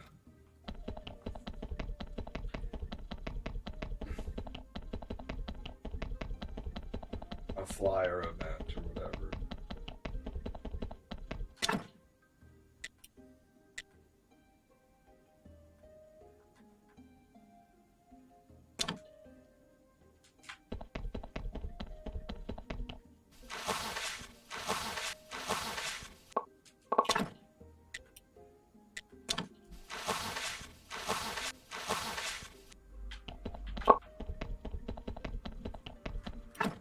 Not sure what exactly I need to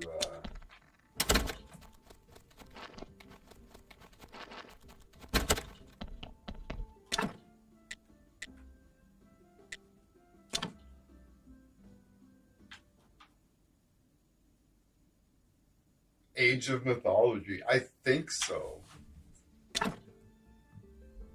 6 felches.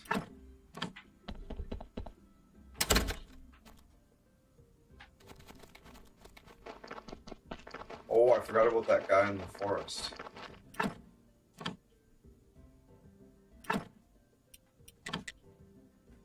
Oh, I gotta go to the lighthouse.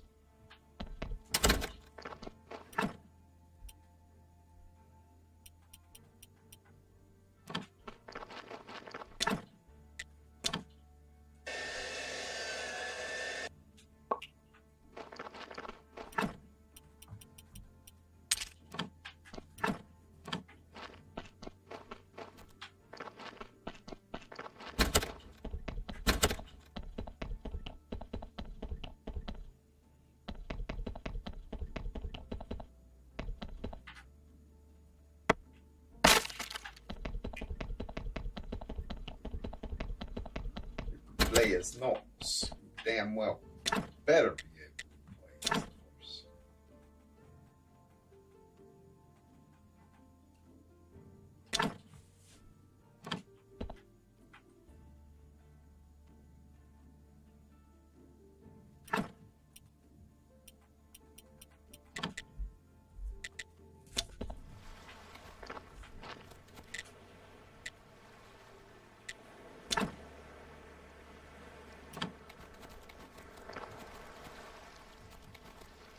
Why is it saying to come to the lighthouse, I wonder?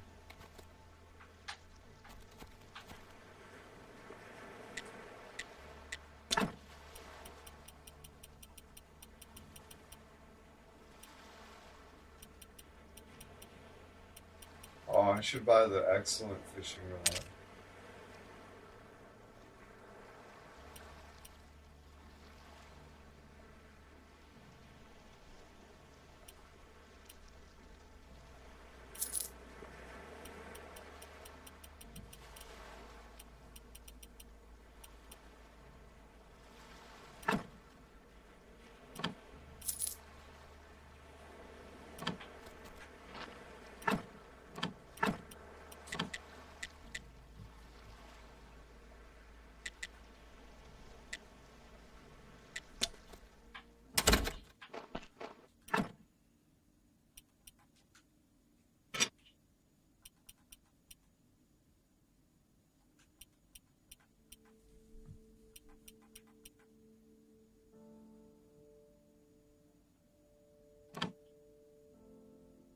pretty good fishing rod.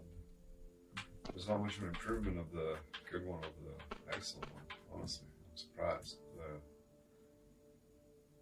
was like, oh, 100% efficiency, nice. The other one's 90. I'm like, oh, I was expecting to be like 70 or something to be like, give the. Seems kind of crazy. Alright, so what are we doing?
It was the Age of Kings game engine, okay.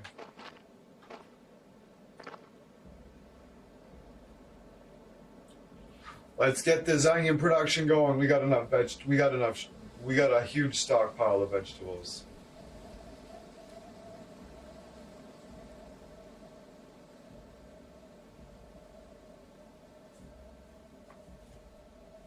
Let's do it. We gotta love carrots too.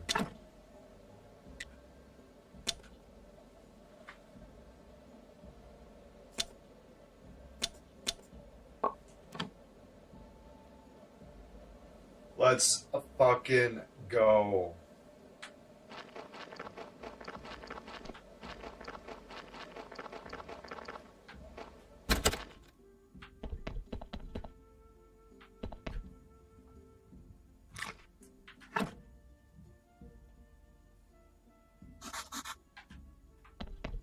That's the way you do it.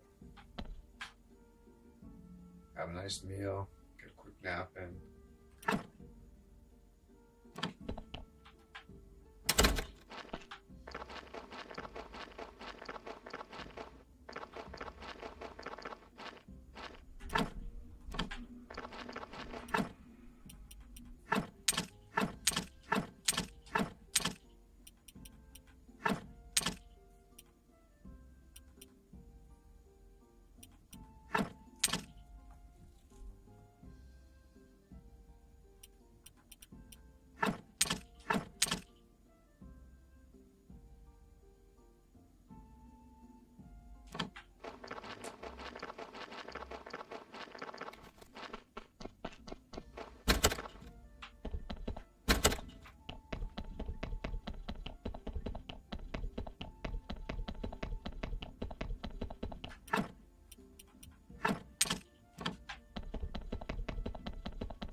You can stack it. That's why. I see what's going on. That's neat.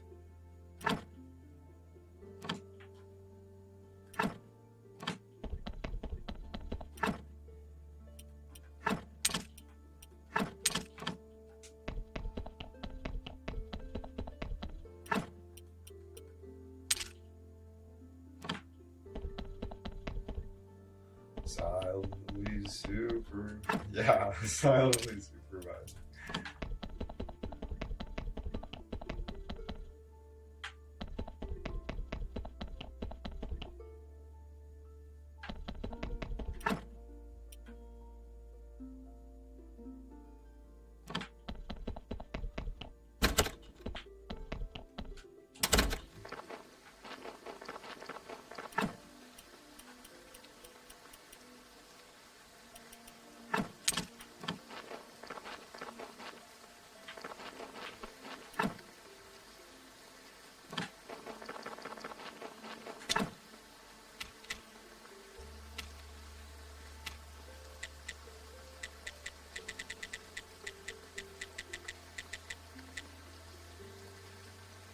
Get rid of that scrap metal. Fuck.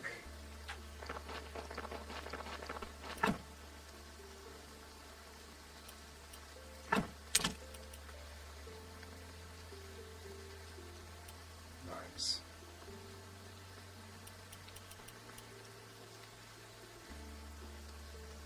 Get rid of that graphite as well. Get rid of that coal. That's easy peasy. Get rid of that shovel.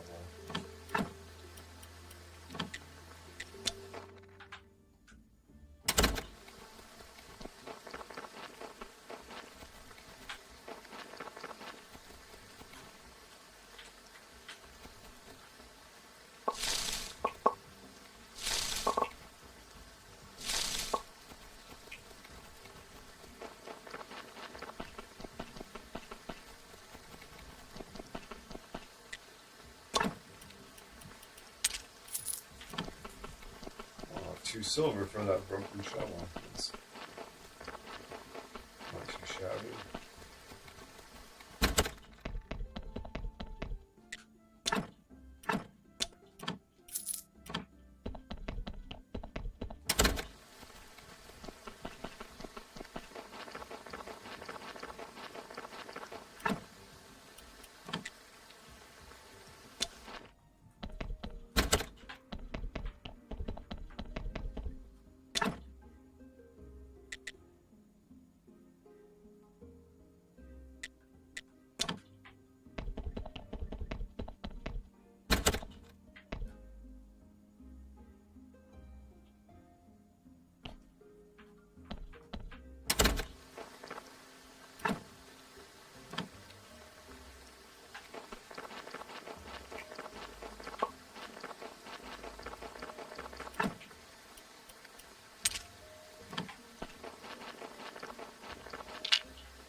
Alright, so,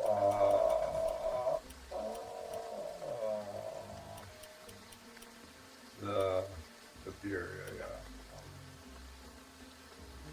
The burger, yeah, there we go. Perfect, alright. Can I sell beer?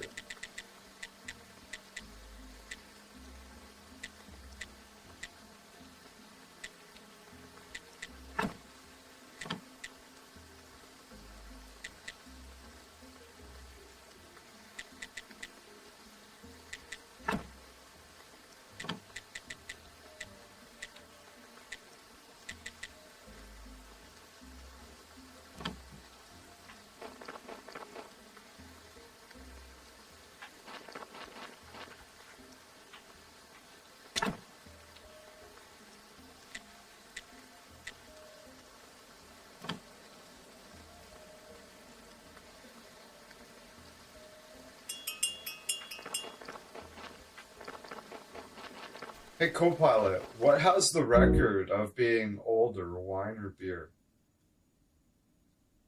That's a great question. When it comes to the history of these ancient beverages, it's a bit of a toss-up. Both wine and beer have been around for thousands of years, and archaeological evidence shows that people were ingesting intentionally fermented beverages as early as the Neolithic period, which is about 10,000 years ago or even earlier. Now, if we get into nitty-gritty, the oldest known evidence of a barley-based beer was found at a prehistoric burial site in Israel, dating back around 13,000 years ago. Meanwhile, the earliest solid proof of wine production dates to about 6000 BC in what is now the country of Georgia. So it looks like beer might have a bit of a head start in terms of documented history, but both have been beloved by humans for an incredibly long time.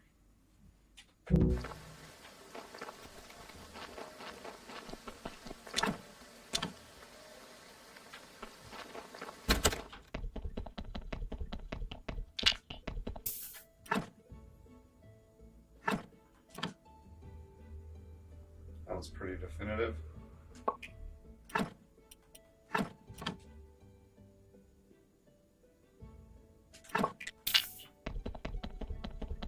Yeah, that was interesting. I was surprised by that answer.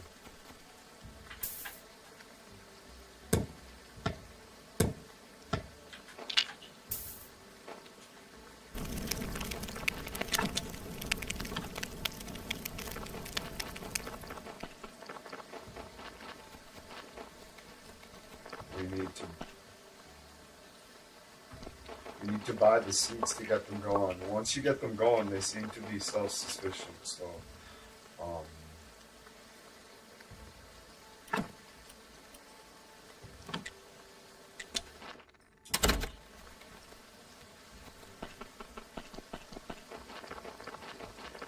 yeah, beer in Israel and wine in Georgia. Yeah.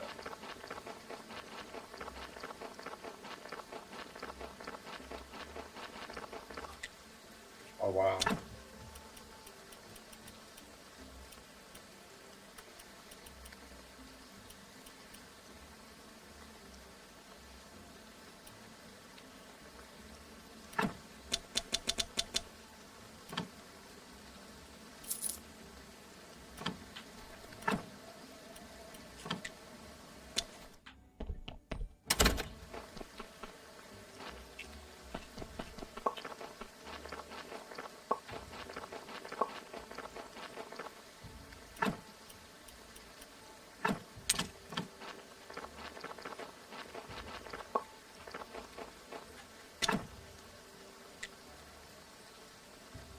One short.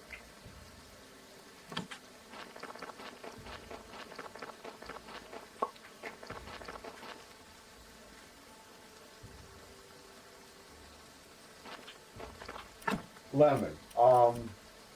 Have you heard of a YouTube channel called Tasting History with Max Miller?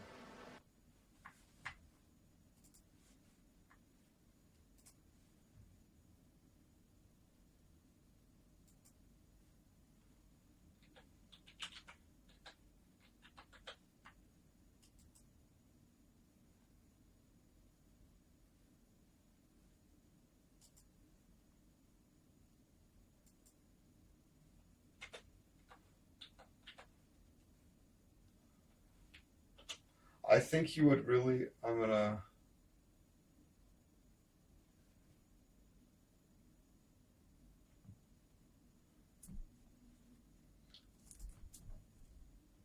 going to share this video to the chat here, and I recommend you pop in to that channel and give it a little subscribe, and yeah, it's this fella. I'll just give you a little bit of a preview here. He's funny, and he's gonna make there's this video called The Roman Colosseum. What was it like to attend the games? And he'll organists and drummers leading a honey and some fine sea salt for rolling the dates. So start by slicing the dates lengthwise on one side. So he makes an ancient recipe, or a really old recipe or whatever, not necessarily ancient. But then there's a history section. Once saw a military man that he knew eating during the games, and then quite rudely he said to the man, "If I want to dine, I go home." to which the man eating sent a cheeky response saying, "Yes, but you are not afraid of losing your seat." I guess Augustus was an emperor that you could give some lip without a lot of repercussions. That was not the case with the Emperor Domitian. Now, I did a video on Domitian and his cruelty during a specific banquet, the Black Banquet, but it seems that he was even worse at the Colosseum. One day, while watching a bout between two gladiators at the Colosseum, a man was overheard saying that a Thracian gladiator might be a match for the Murmillo, but not for the patron of the games. Basically, he was implying that the emperor had kind of set things up to favor the gladiators that he liked. And Domitian, never one to overreact, had the man dragged from his seat and, with a placard around his neck reading, "A Thracian supporter who spoke evil of the emperor," he was thrown into the arena and torn to pieces by dogs. Yeah, it's a great channel. So yeah, you get to see an old recipe. It's either from like the early, like it ranges from like the early like 1900s or whatever, and he made a tomato soup cake. Last episode I watched. It's a great channel. So there's the recipe.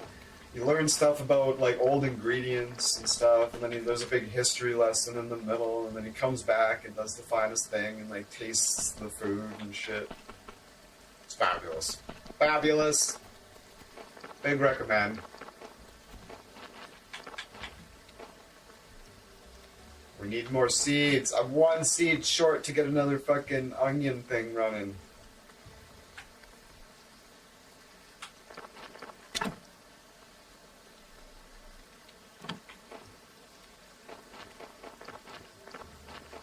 Why are you so behind? I thought... in the morning or tomorrow night? I work tomorrow night, but I don't. But yeah, I'll be up and streaming by like 8 in the morning. In the morning here, I'll stream till like fucking probably 2 in the afternoon.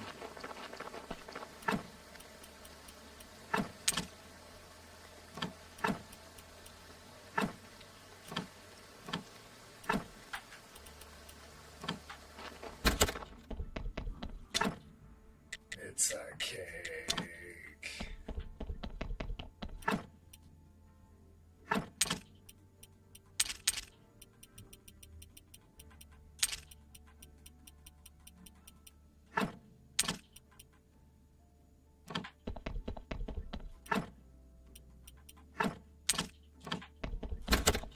Ooh.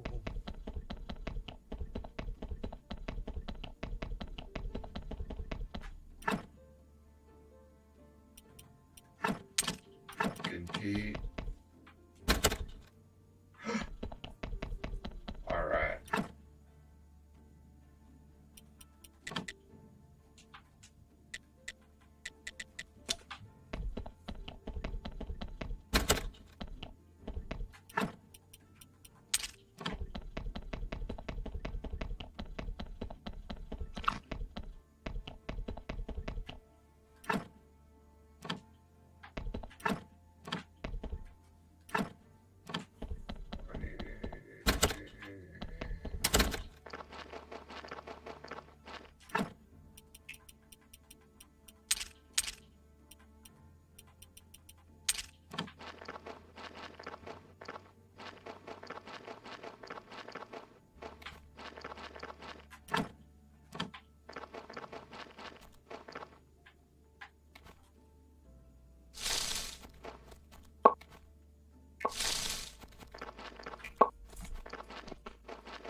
Yeah. Tomato soup cake with cream cheese icing. He said it was really, really good and you should make it. He said it reminds him a little bit of carrot cake. Sort of. But it doesn't taste like tomato soup. It's comparable to a spiced carrot cake. But yeah, it doesn't taste like tomato soup.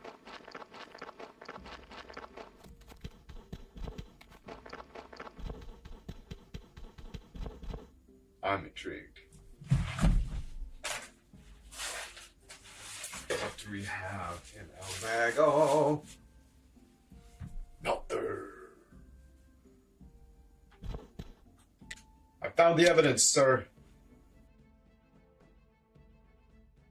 Oh, the music gets all intense. So there's the contention is between three voices. Claudio, right, Nessie? That was Claudio, right? Claudio, the Inquisitor, and what was the other? Oh, I can't remember what the other one is. Maybe he's fallen off the list.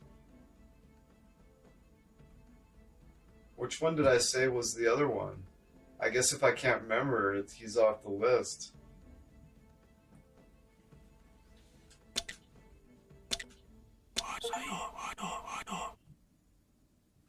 I will show these cursed organs to the king. Fuck yeah. I got a gold story! Who needed a gold story?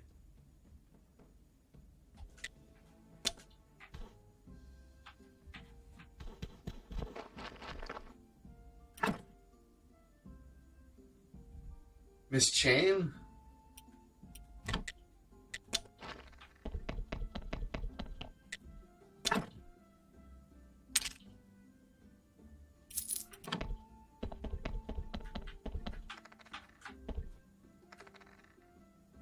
Num.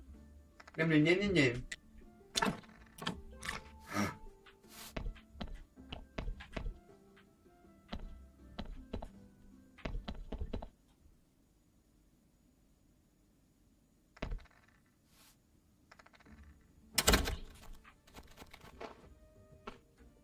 I think so. I can't remember. It seems. No. Doesn't work like that.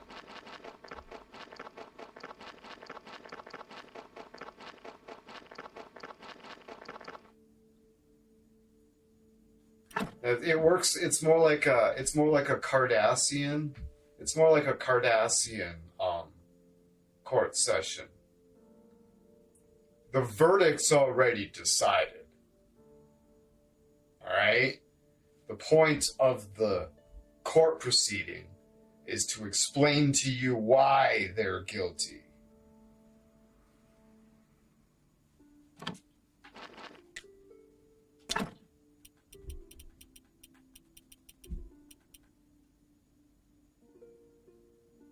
Yeah, guilty and just find the evidence. Yeah, got it. Yeah.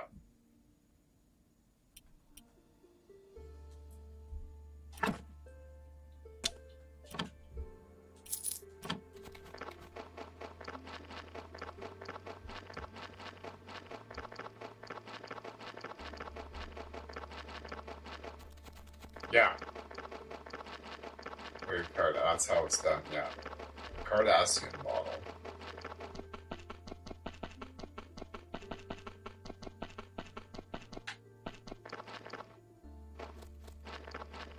I want to go through there.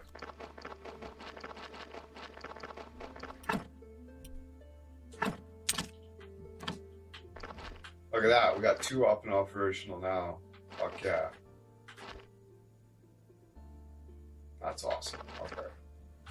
Once we get all 4 of them going, we'll be just balling. We'll make so much money.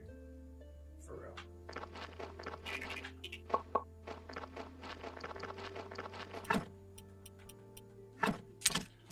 Where did I need that gold story? I don't remember. Was it? It must be Miss Charm.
Because people like to see some evidence, I think, is how it was put in DS9. Yeah, it was such a good episode.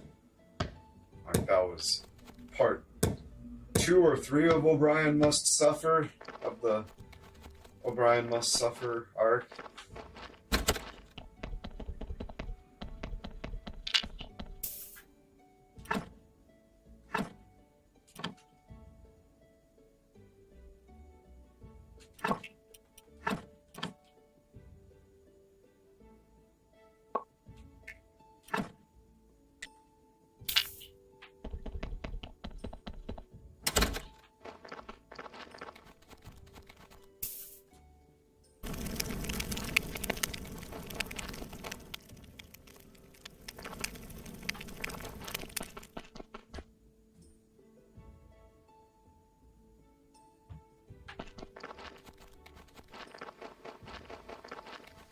She could be naggy, but you gotta admit she's pretty smoking, and they were having kids, so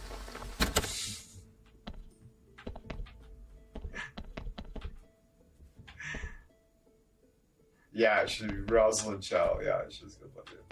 She will.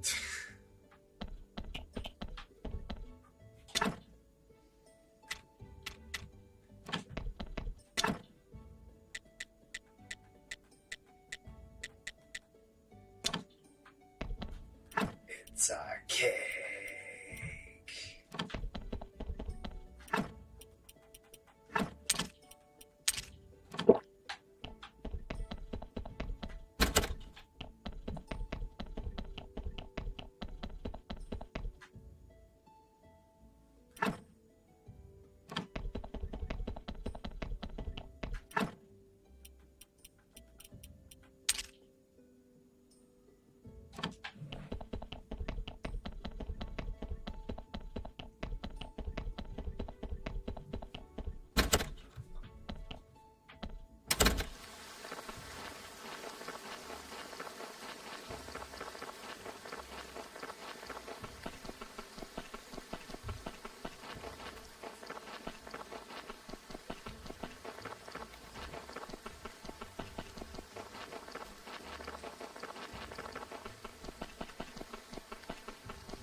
Damn. Alright, let's see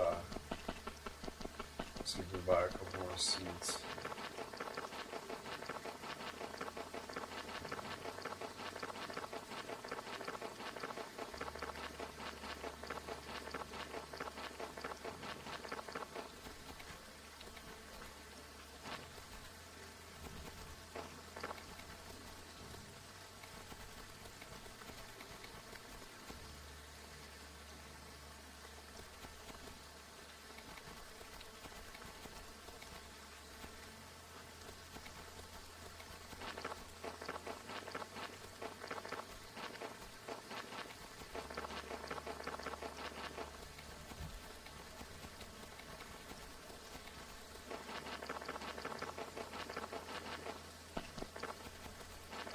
I was like, there's a way down there without going all the way around. It's like, no, there is. Just jump off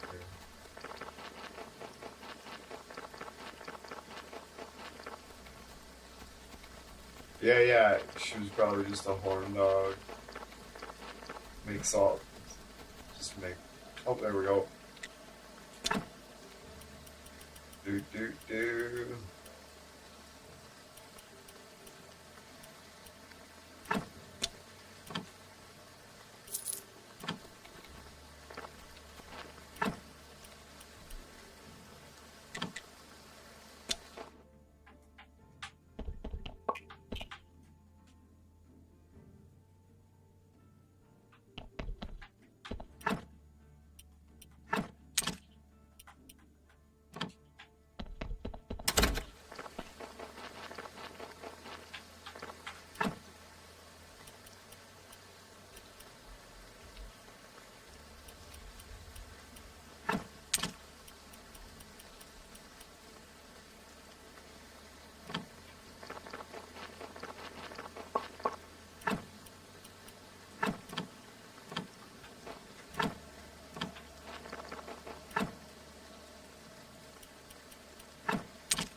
bunch.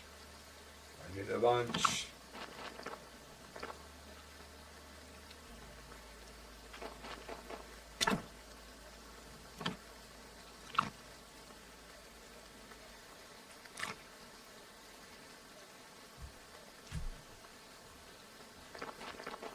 Turn those paddles off so that'll stop.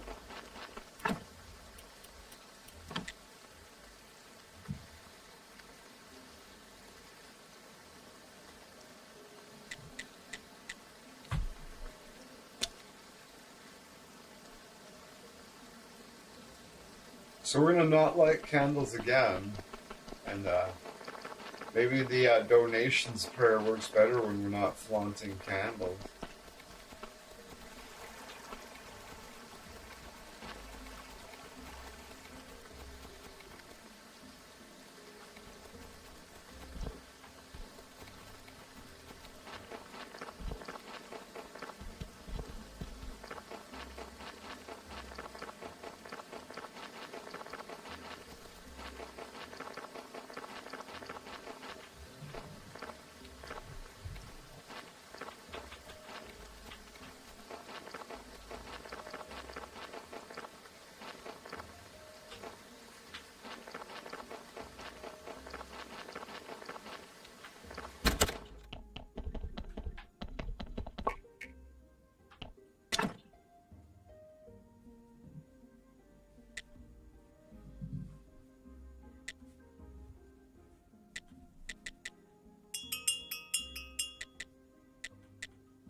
Bam.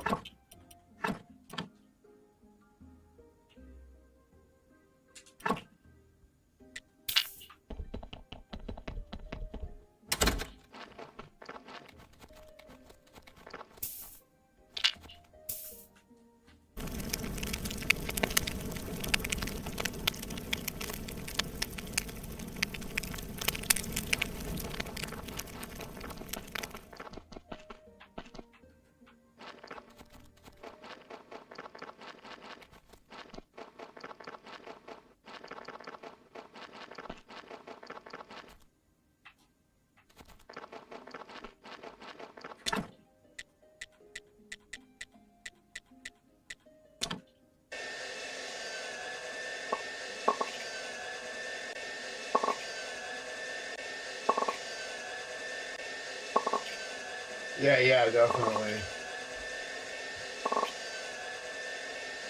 The stuff you'd pick up from like raw milk and shit. Raw milk and literal shit. What do you mean we can't poop where we drink? This is tyranny.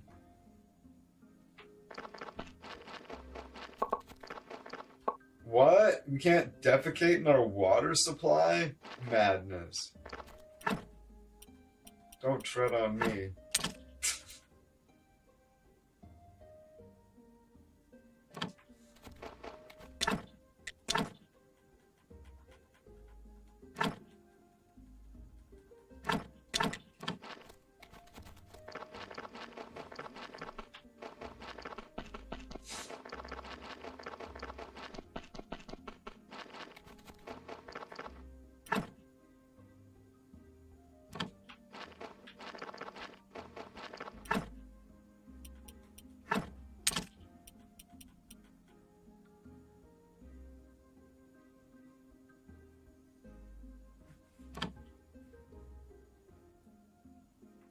No, they didn't understand that at all. They just knew it didn't make them sick.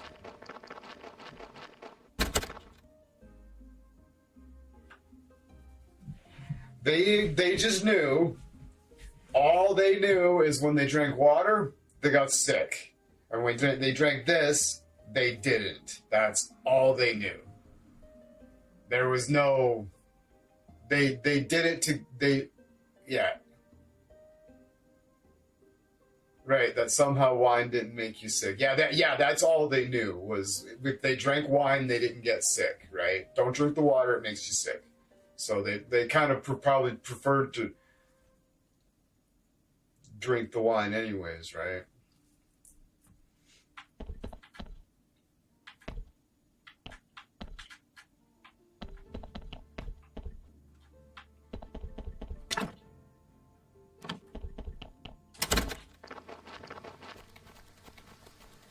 Same with beer, right? You just drink this.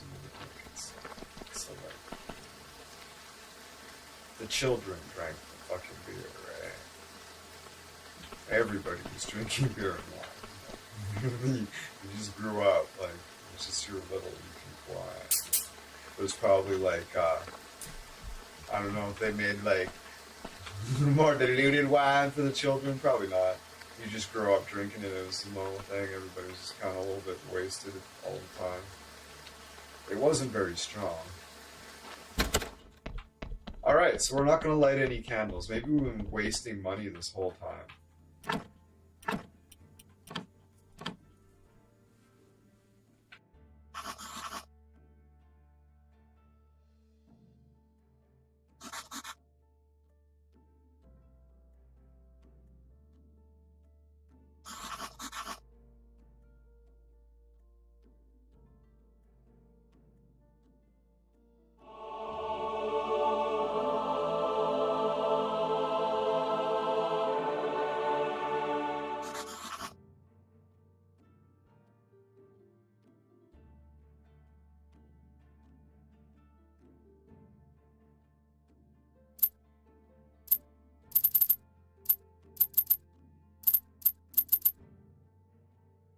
I missed it. What was it? What was the average?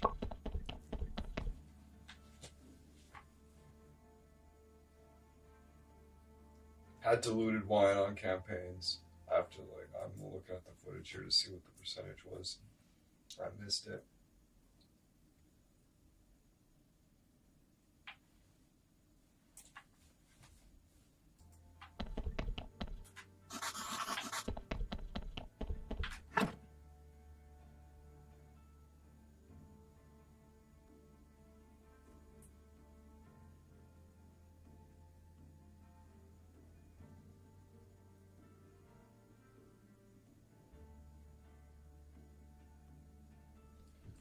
Okay, what did they give on average? Okay, reviewing 70. 78. They do give more when there's no candles.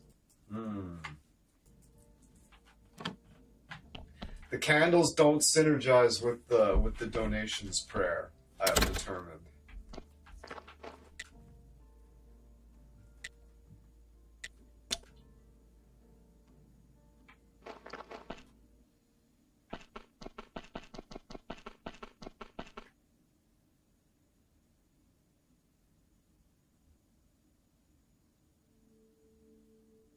Well, it can be. Generally isn't though if you like know how to handle it.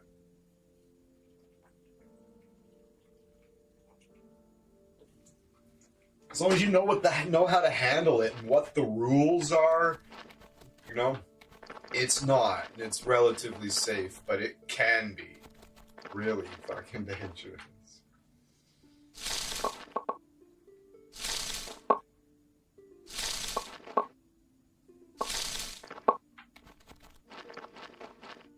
Like, people lived on it for thousands of years, right? But there's a procedure, right? And if you're gonna mass produce it, it needs to be pasteurized. Like, it just does. And now, since people have gotten away from, like, people don't grow up with raw milk anymore, right? So when people aren't qualified to consume it anymore, I think is the point, right? So it's more dangerous now because the average person is a fucking idiot.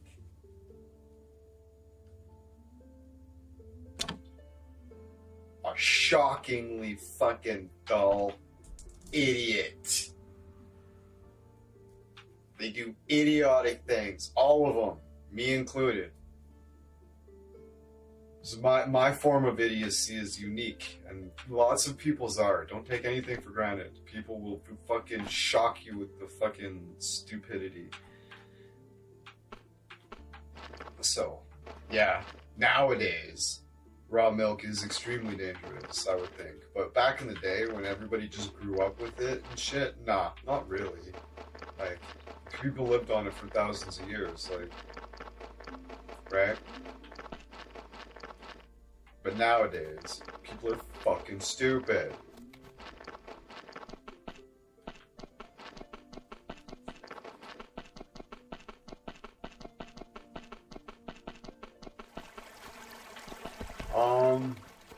I don't know. I think I've explored the whole map, eh?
Oh god, I bet they tried it. Oh my god. It would just curdle right away.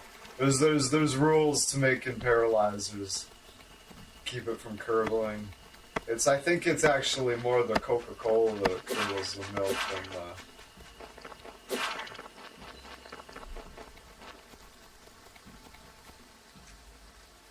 alcohol. Maybe it's just a little bit of synergy both. Paralyzers are so good.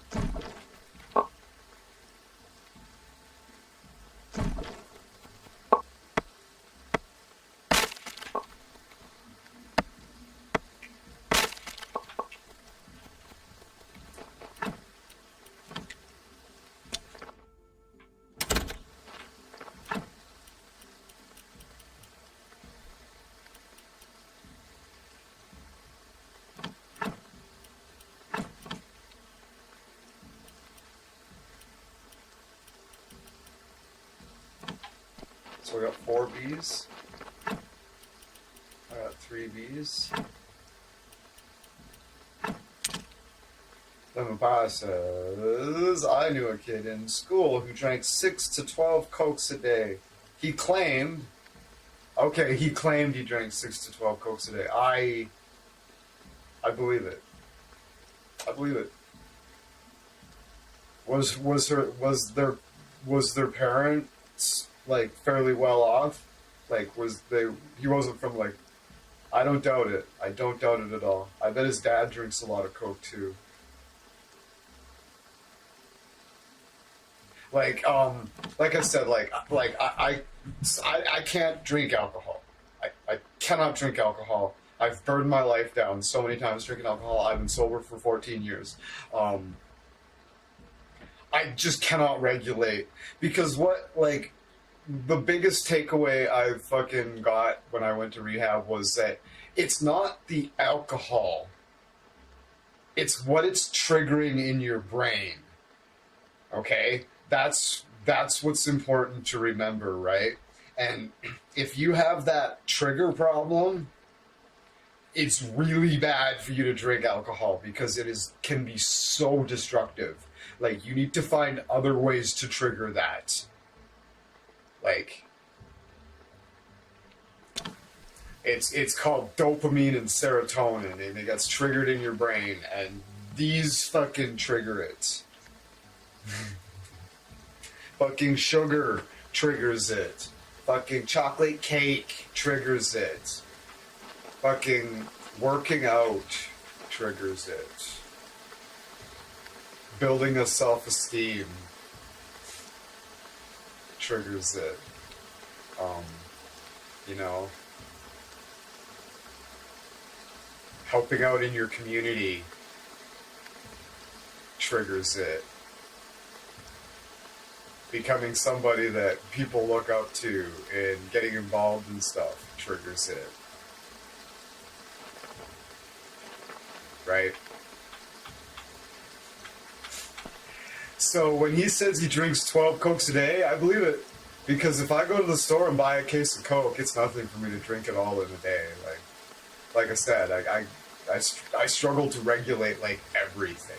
Like, so if I was in a position to have a case of Coke just sitting in the fridge, I bet his dad drinks a lot of Coke too, and they just buy fucking cubes of it, and it's just,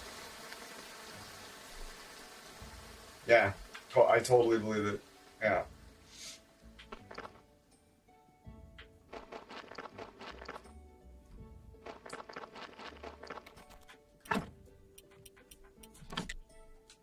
Yeah, let's just go to the dead horse.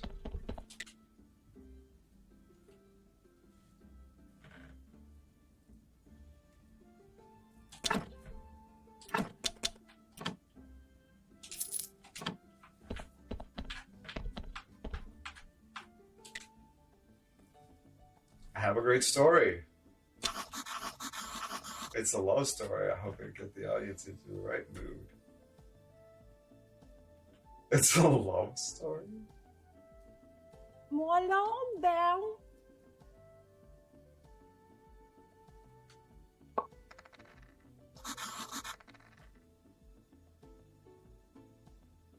Tom down. Tombach.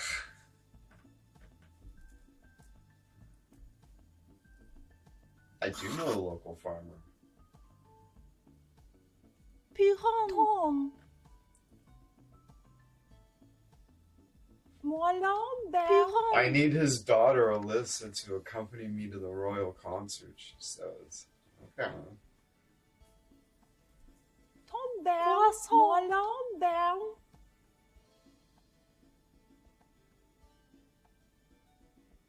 Oh, you want to sell her? Tom down. Tom down.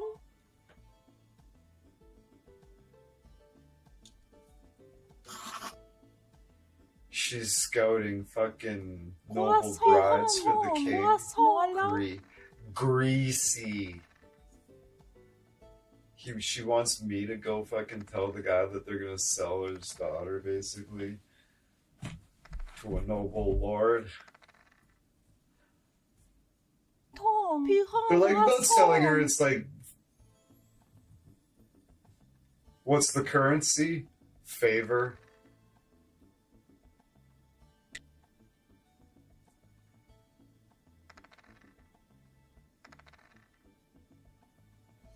I got all this as papers. Gross.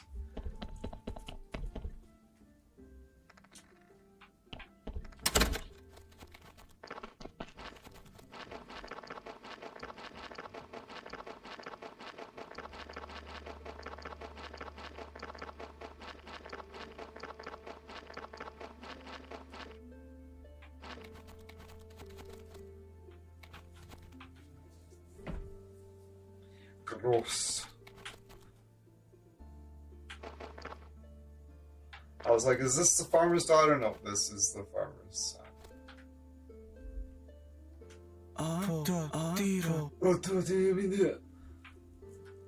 Sounds like the rehab you went through, they knew what they were talking about. Yeah, they were awesome. Yeah, they were really strict too.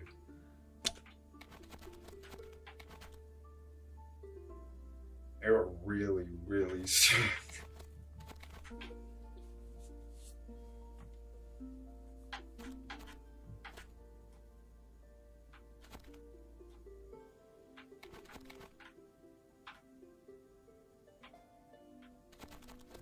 Yeah, Alberta Works paid for it because I was homeless.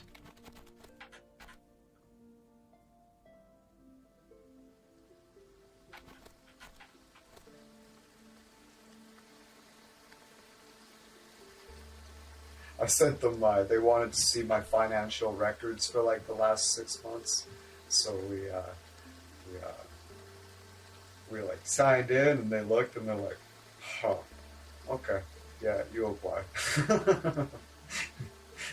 This is like zero activity for like months. They like look on the government site and they're like, run my social security number. They're like, yeah, you qualify. But yeah, there was absolutely no doubt. They were like, yeah, you qualify.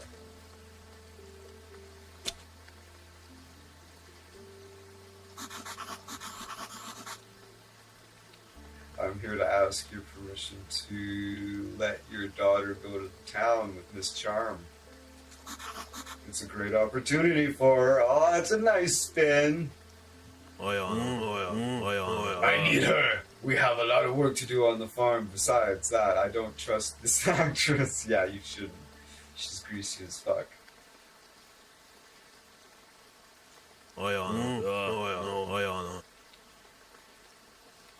She already spent.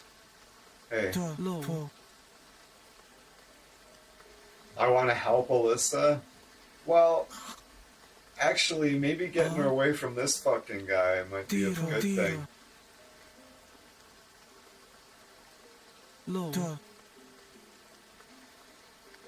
Because he says his fucking dad beats him. So.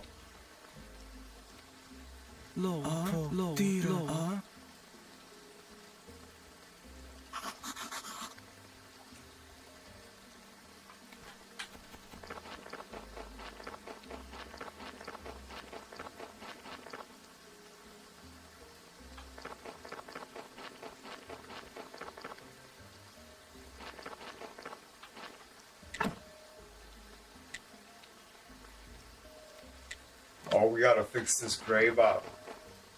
Oh, I got an idea. It's gonna be awesome.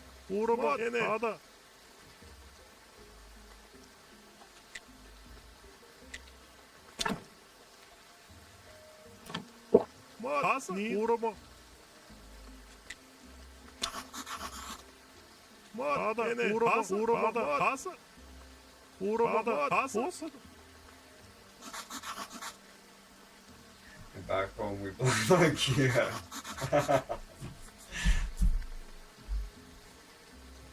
They've got IKEA involved. They're like, no, read this joke.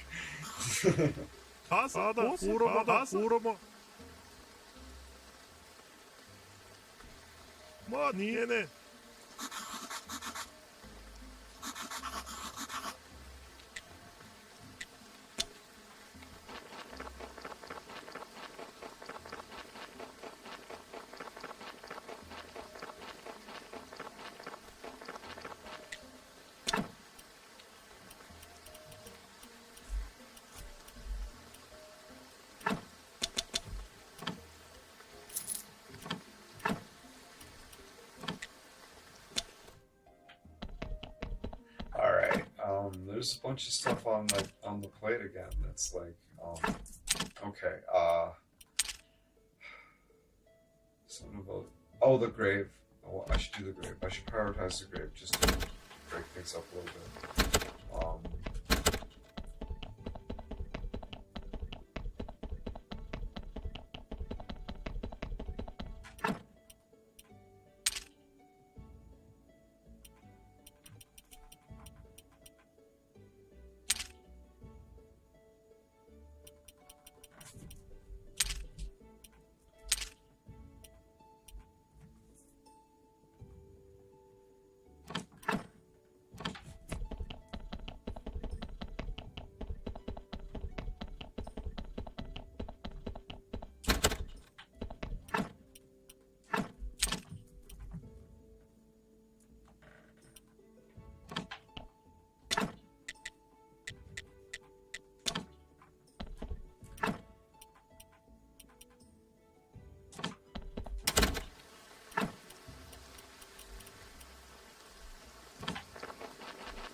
Oh, yeah, yeah.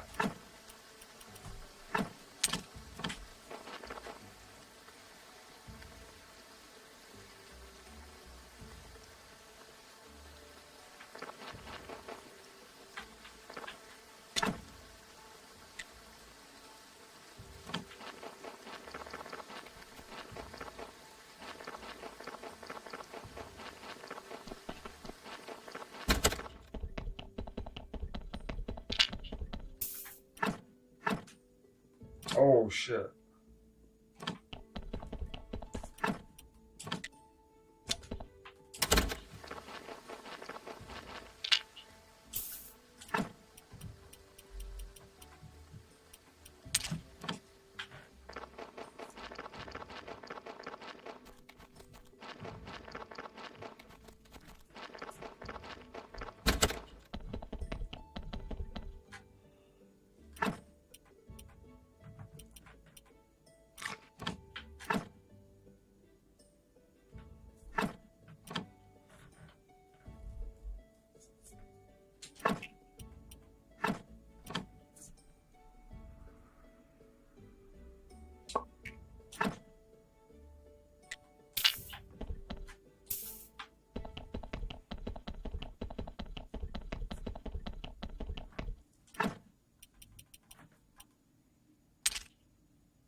Watch my fucking speed meter. My speed level. It makes more speed. Can't be running out of speed.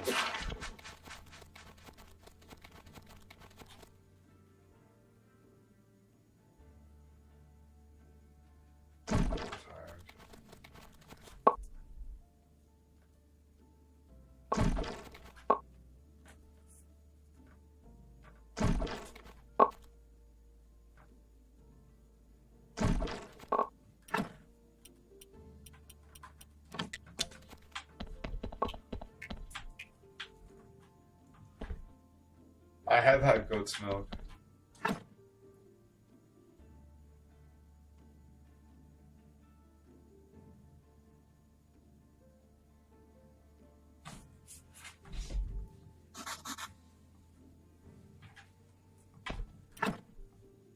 Did it taste a little bit goaty?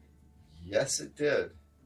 It wasn't terrible though, but it did have the essence of goat. I was told that it was a very, very good goat milk. And, but yes, you can still taste goat. Essence of goat. Yeah, there was a light essence of goat, and I was told that this particular fucking batch of goat milk was very, very high quality. It was good. Like, some goat milk can be rough, I guess. A lot of goat milk can be rough. Like, it needs to be handled, like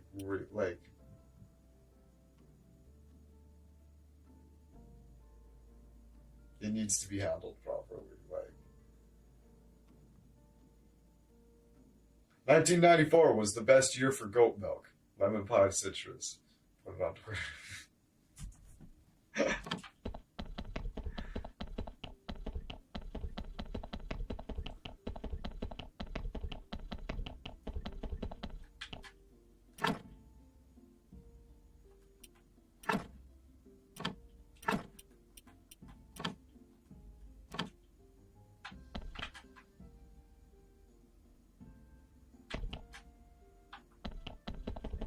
This is my first two injection zombie. hopefully that fills the last 2 slots. Even if it only fills 1, that's gonna make a really good one. I'm not sure actually.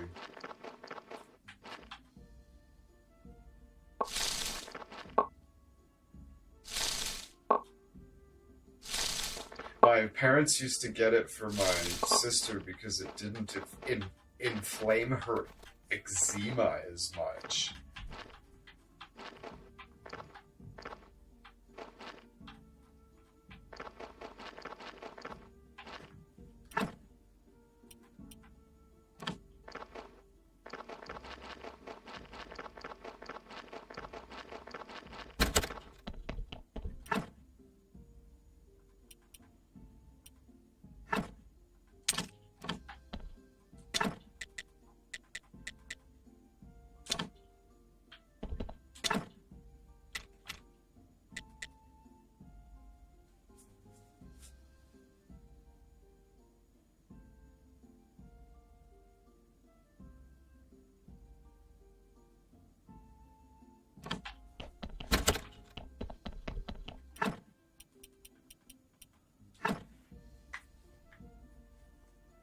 Nancy says, I drank goat's milk as a baby. Yeah. Yeah, it's totally fine. As long as Mama knows what they're doing, it's fine. But... Lemon Pie says, I'm lactose intolerant. Oh yeah, that sucks.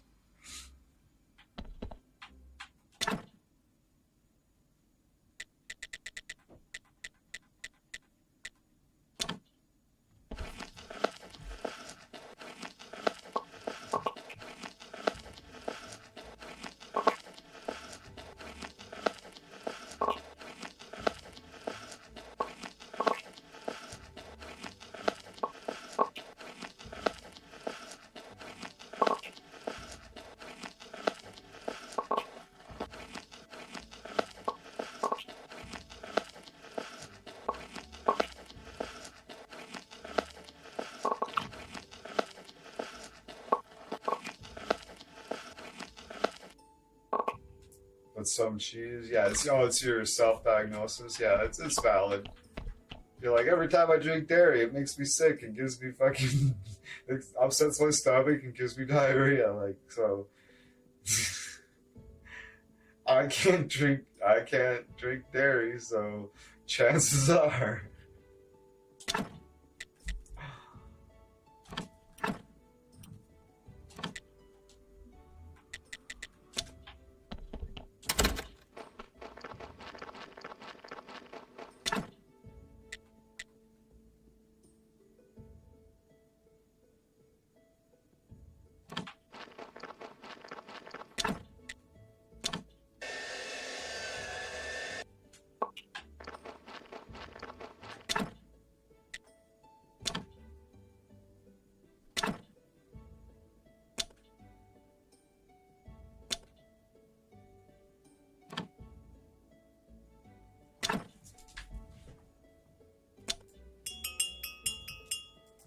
That's what I should have been doing this whole time. All right, now when there's ready, it go.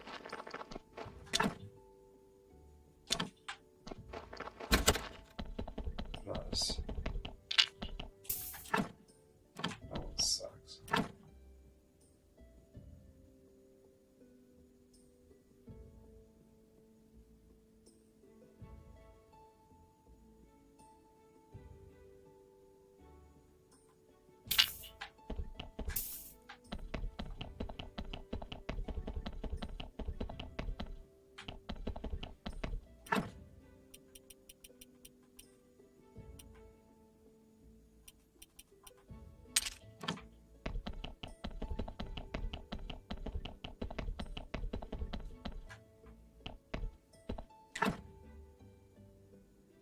Resurrection? What do you say? I don't know. He said something about getting a boner on the reserve.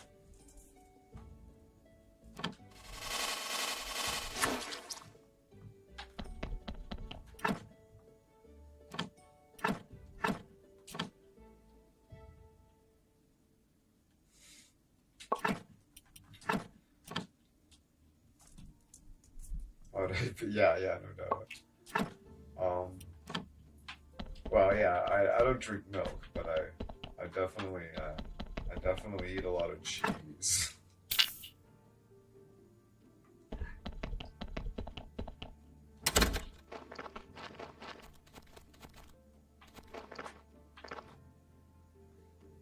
If you buy like, I don't know if you can like buy like professional goat milk at like the grocery store or something, but it probably tastes better than like farm goat milk like that.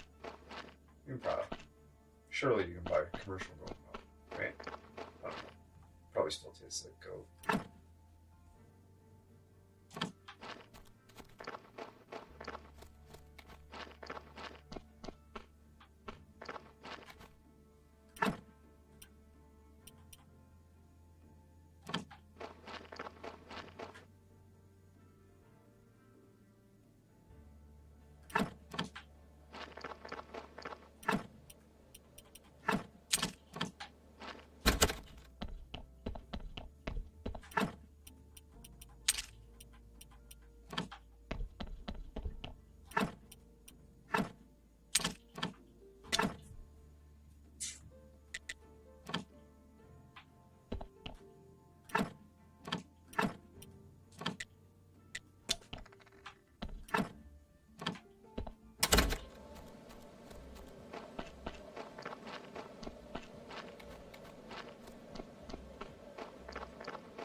But I can totally have kefir, like fermented milk. Yeah, interesting. I've never tried that.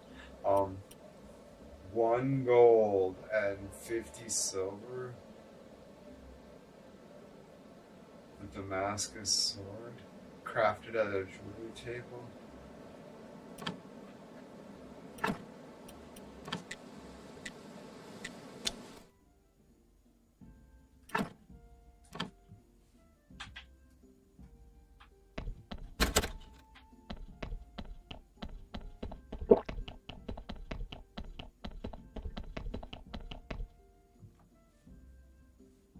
They eat up the lactose.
Two lenses and 4. I need 1 steel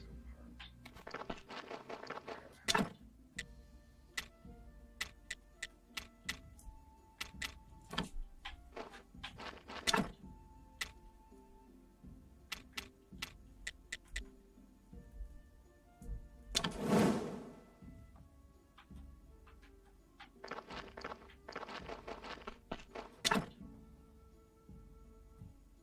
need to put that on the grocery list again. Kefir. You're like, Kefir.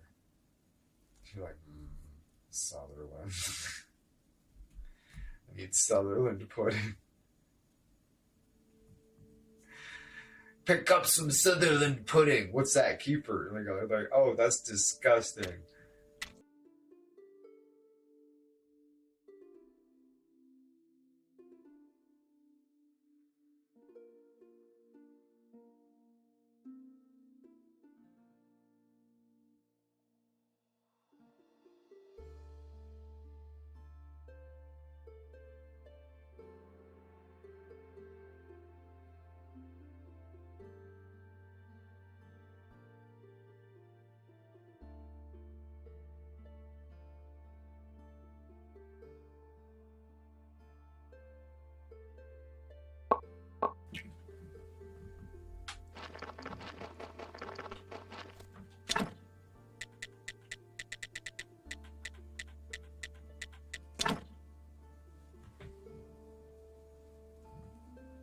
Fine, I won't.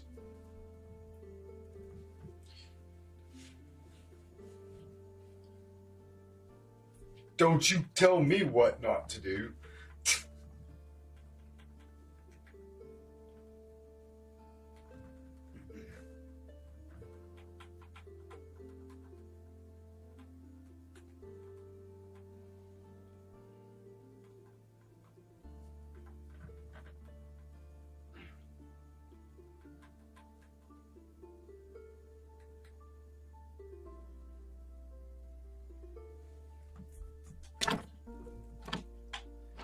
Kind of not where I like it aesthetically, but like mathematically, like that's definitely the smartest place to put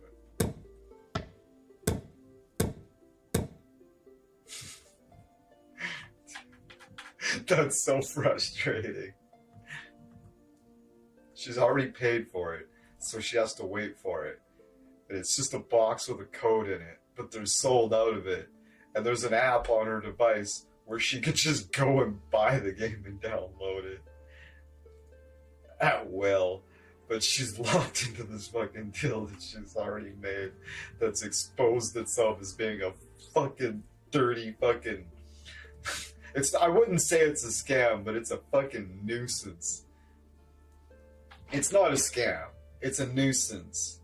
Like this store is like just desperately fucking trying to stay relevant. This physical store. Nintendo won't even send them cartridges anymore. They're just boxes with an empty box with a code in it to put into the App Store, where you're like, wait a minute, I could have just fucking bought the code with my fucking PayPal account on the fucking device itself. Oh, I'd be so frustrated. I'm sorry, I'll stop talking about it. Oh my god. Oh dear. Yeah, that store, like, just shouldn't exist, honestly. Well, they shouldn't sell games. That's stupid. Oh. They can't justify being open.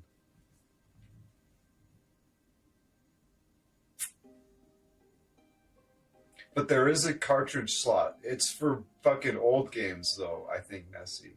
The new games aren't coming on cartridges, right? I like that hard copy feel. Yeah. Hey, co-pilot. A friend of mine bought a Nintendo Switch 2, and apparently the boxes of the games they sold at the store don't actually have cartridges in them, and they're just a code. But there is a game cartridge slot in the device itself, leads me to assume that it's backwards compatible with older games. If that is in fact true, what cartridges will run in the Switch 2? It looks like you're absolutely right about that cartridge slot on the Switch 2. The Nintendo Switch 2 is indeed backwards compatible with older Switch cartridges, so those original Nintendo Switch games should run just fine on the new console. That said, there are a few exceptions. Some titles might have compatibility issues and might not run perfectly right away. Nintendo is working on updates to improve that compatibility over time. So if your friend has a collection of original Switch game cartridges, they should be able to pop those into the Switch 2 and play. If they pick up new games that are sold as digital codes, they can still use those. But it's good to know they can still use physical cartridges if they have them. Yeah. So if you find a good deal or whatever on physical cartridges for the Switch One, that's what that's for. You probably knew that. Hey, co-pilot, is goat's milk lactose free or just less lactose? So, goat's milk does indeed contain lactose, but it has a bit less of it than cow's milk. To give you a sense of the difference, goat's milk typically has around 4.1% to 4.5% lactose versus cow's milk, which is about 4.8% lactose. Goat turns out less. Now, even though it's not entirely lactose-free, some people with mild lactose intolerance find goat's milk easier to digest. This is partly because the fat molecules in goat's milk are smaller and the proteins are a bit different, which can make it gentler on the stomach. Goat turns out less. Okay, so there's it's a little bit less, but there's other factors at play. It's got different enzymes and shit. All right.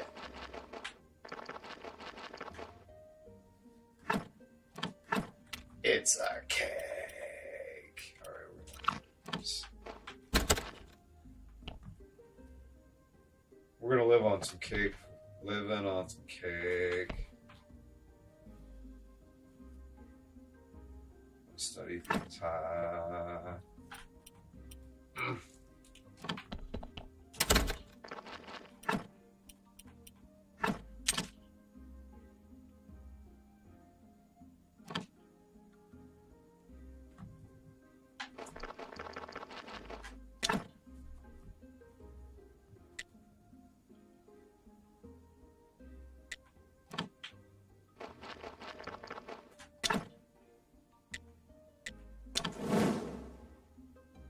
My AO told me kefir is totally cool for lactose intolerant. Yeah, nice.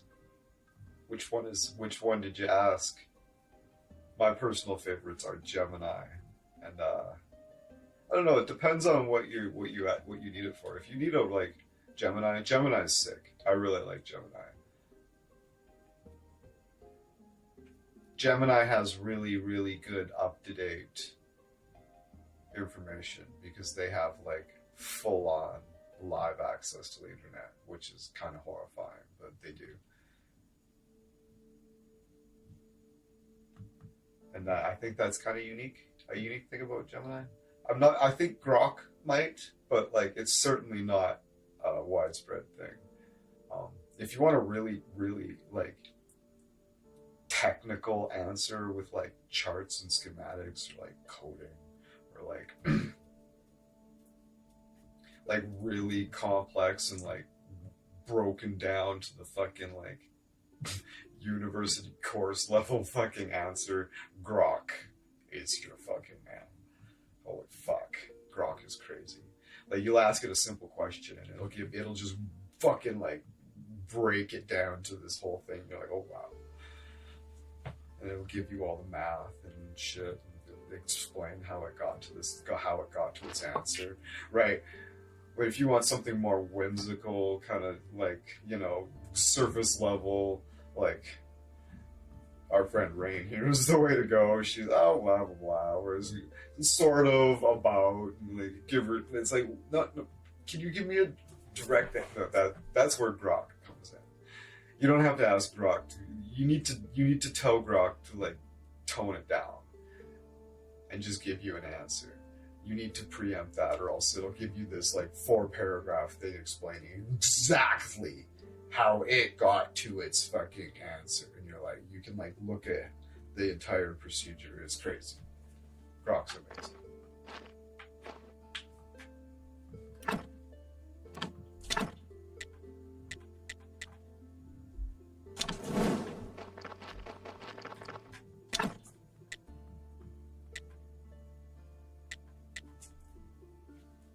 gold jewelry details. This is what we need to make stained glass windows. Okay, I'm gonna make one of these because I oh, this is hard work. Oh, it just takes a long time. It doesn't take a lot of energy though. It just takes a while. Wow, we make gold jewelry details. All right, we're gonna pop in here. I don't have any glass. Okay. Alright, well, we got some more gold coming here. So we'll probably need to make more of these anyways. We're gonna go do some recon. This is so... There's a body.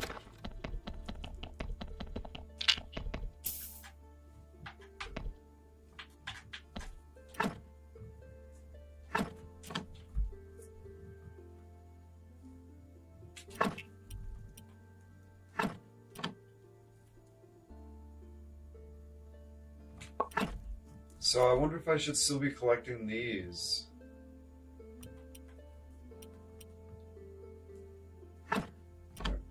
Probably good for some alchemy thing yet, I would imagine. I think the dark brain is used in something I currently make.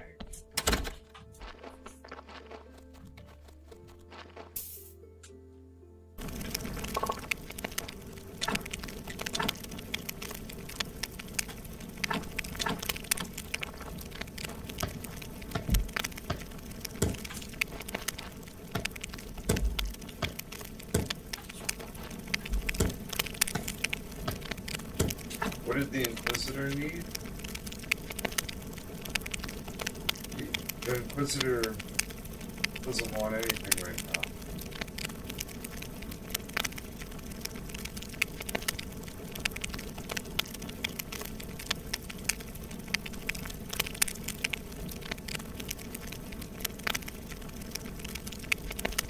I think I need to sell 7 crates, or I don't know, maybe if I went and talked to him now.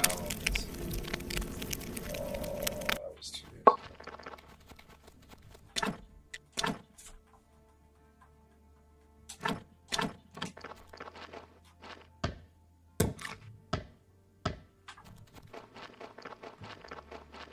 Alright, so what was I doing? Recon for the stained glass windows. Oh my goodness, this is glorious.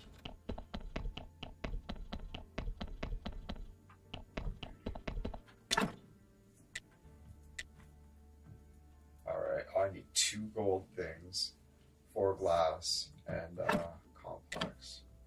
4, 5, and 2. Okay.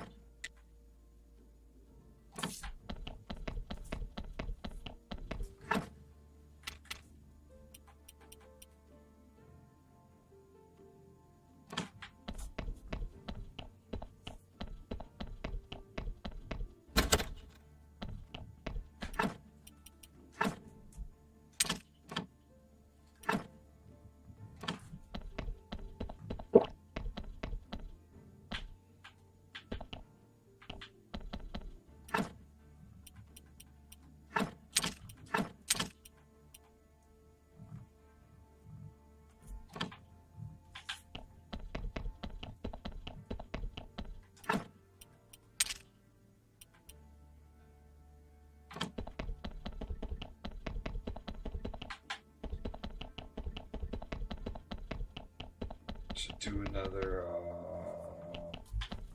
dungeon level. This is good for my, this game is good for my brain. I think activates your I recognize it as activating my prefrontal cortex. Like, I'm glad I fucking played that brain game on the. It was on the Nintendo DS, I think. It explained what that was and everything. Now I recognize certain activities in certain video games more than others.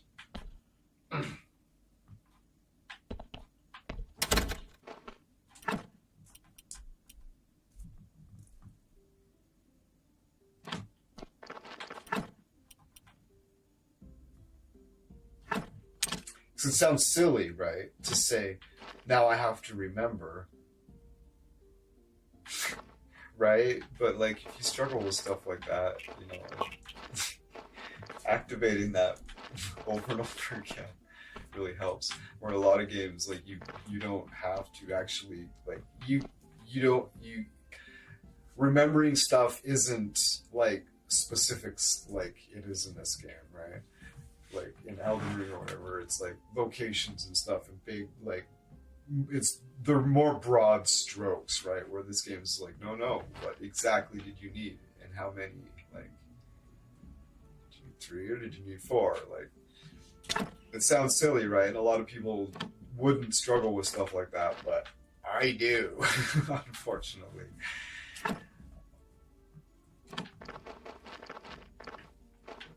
I'm waiting on this gold. What should I do in the meantime? It's close, it's close. Well, we'll process that body, but we need glass. Let's do 2 pieces of glass. We'll go process that body. Top up the carrots. No carrots, no body. Capiche? Yes, sir. I'm the lifeline of your business. No carrots, no body. He's getting paid on the other end. He thinks he's getting ripped off. He sees me balling down here. He wants a cut. No carrots, no body. I'll stand here all day. And he did, in the rain. It was crazy. Stood there for like 3 days while I grew carrots.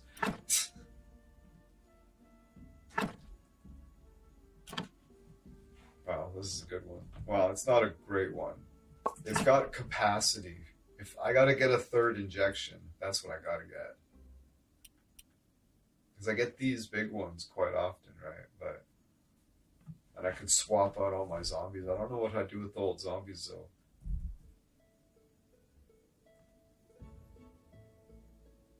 Because if I had this fucking body and 3 injections to get him to full 10, that'd be pretty amazing zombie. That guy down there, I think, is the best zombie I've ever made. I should swap him out somewhere.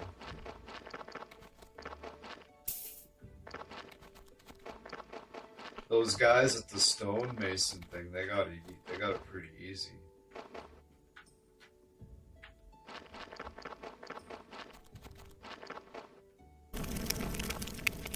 Carrots, juice, put that on the list, Dusty. Yeah. A juice machine, get a juice machine.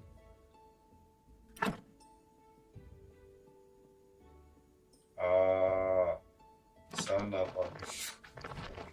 Okay, so we need 4, and we need complex parts. So we're gonna need a dose of simple. And then we're going to need this.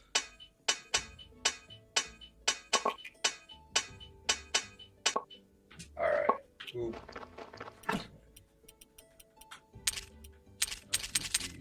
These. That.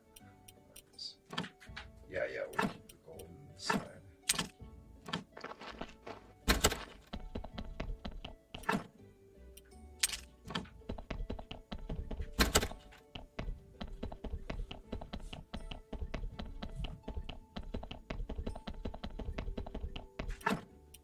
Jesus, this is so complex and just relentless inventory management. You just gotta love it. You got it, or you won't survive. Alright, so now, what are we doing? Oh yeah, fuck. Alright, I forgot about the 2nd gold piece. It's fine though, I've got the gold, I just need to work it. I was thinking I had to run it through the machine, but no. I just need to do the jewelry table thing, so we're pretty much on track. Alright, we're just gonna pick one. It's a cake!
Is there another big church upgrade?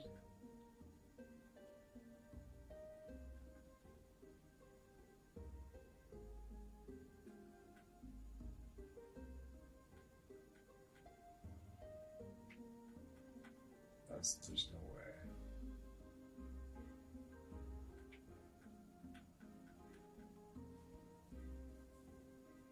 Yes. Carrot juice? Yes. Well,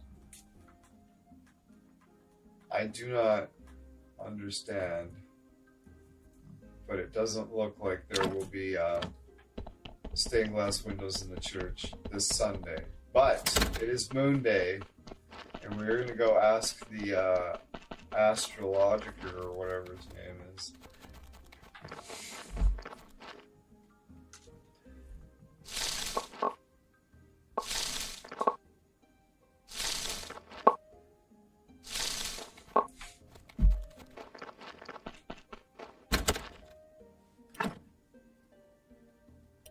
Alright, so we got the gold. Berries. Make some more cake because we're just a fucking. Oh. We're gonna make some more pastry. We need eggs. Alright. So. Alright. Fine.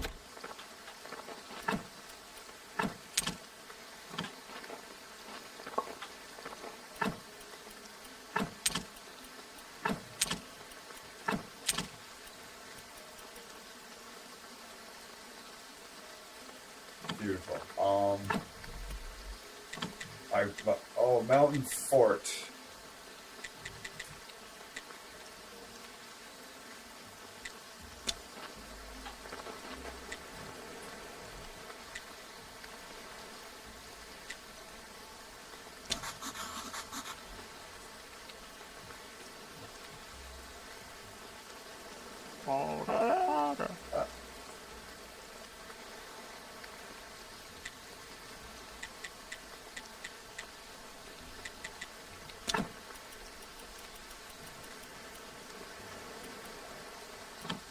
Alright, so we need to get the restoration tools first.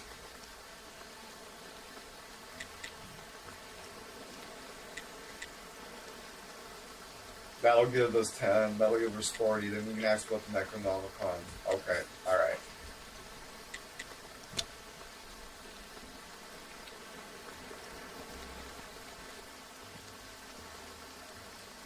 Yeah, they sure did.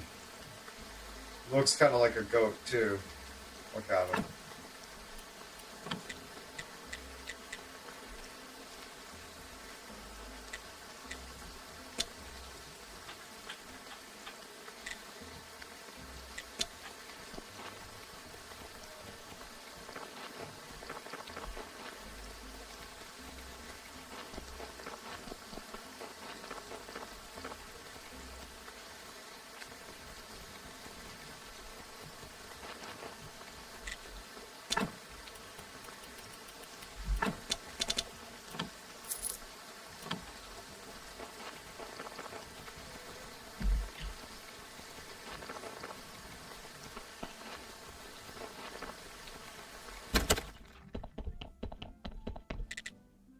It's nice to just pop into the store and buy some eggs. It's just, I don't even care how much they cost. I just know it doesn't matter at all. It's just a nominal amount. They seemed so expensive when I first got here, but like, fuck. It's not literally nothing now. So now I can make dough. I need water.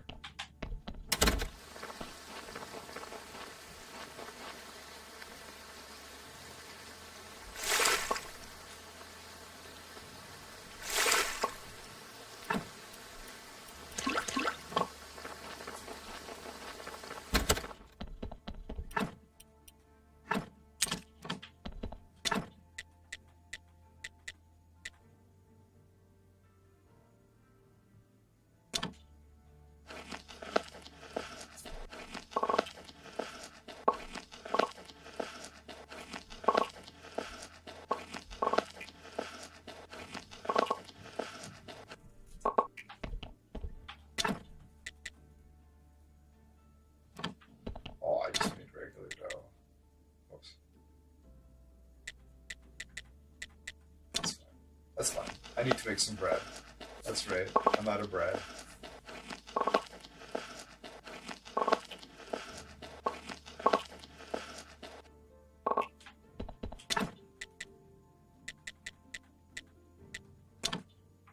Epic. Alright, so.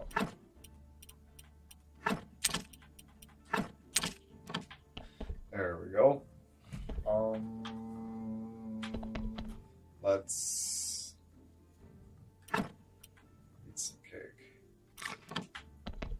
Oh, quick nap. Save. Boom. Alright. So we need to get a... We need to get a third,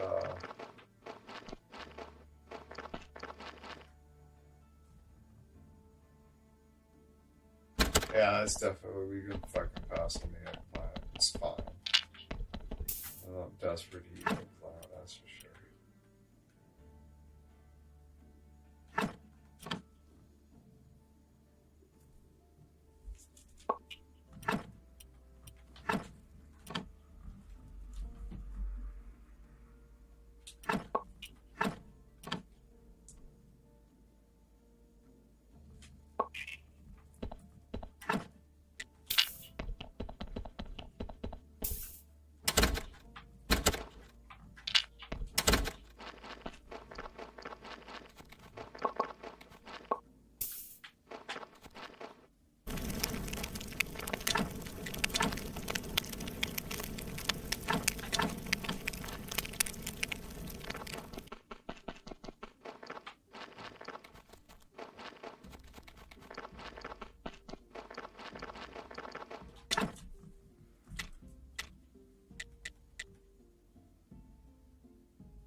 Wonder how I make a level 2 chisel.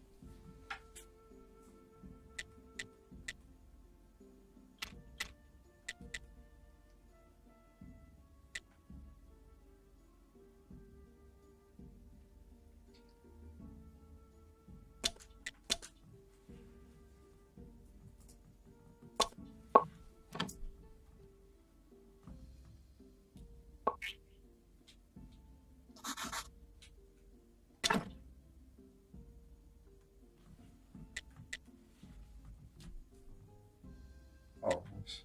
That's not right. The normal box.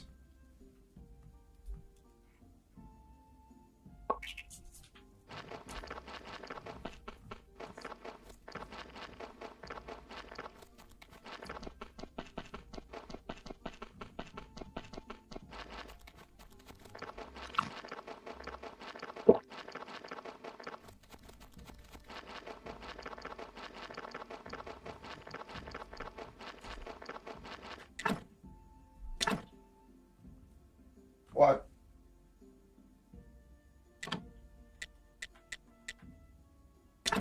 Oh yeah, hold on. The fuck was this speed?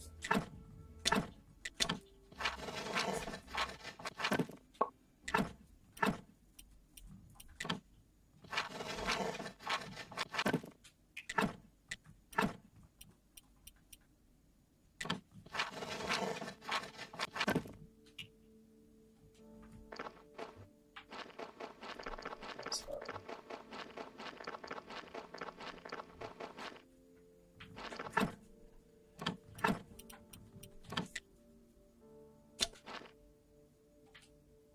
Eggplant milk, yeah, it's off the table.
I should start building marble,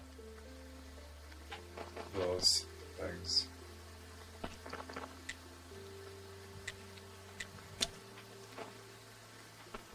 That's right. He's gonna send it to you on a drone.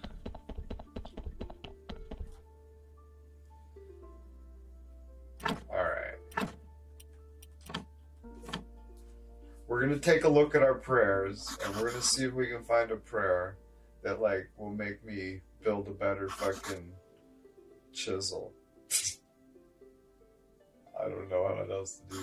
Maybe I just need to wait longer, or something will happen in this.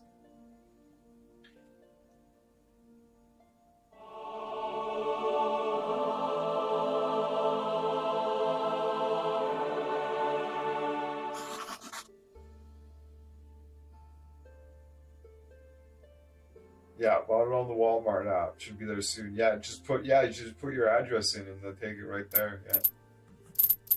Yeah, we make way more money when we don't fucking put candles up. Interesting. We missed out on a lot of money. Plus we were supplementing it with more money too. So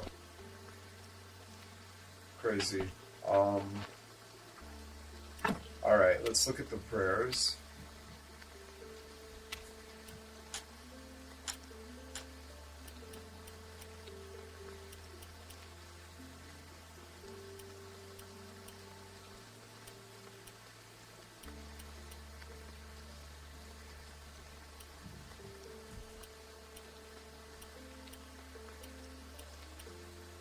I don't know if there is. There's price of Fae.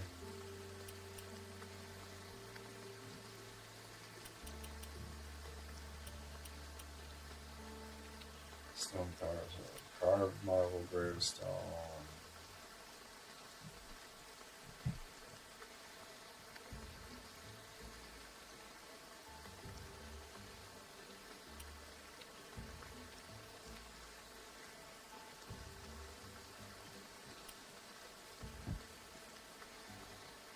Stone prayer station. Marble flagstones. Blueprint, lantern. Yeah, we're gonna get that. So we're gonna assume that we can build a lantern at our... Oh, I should have just went down the church for this.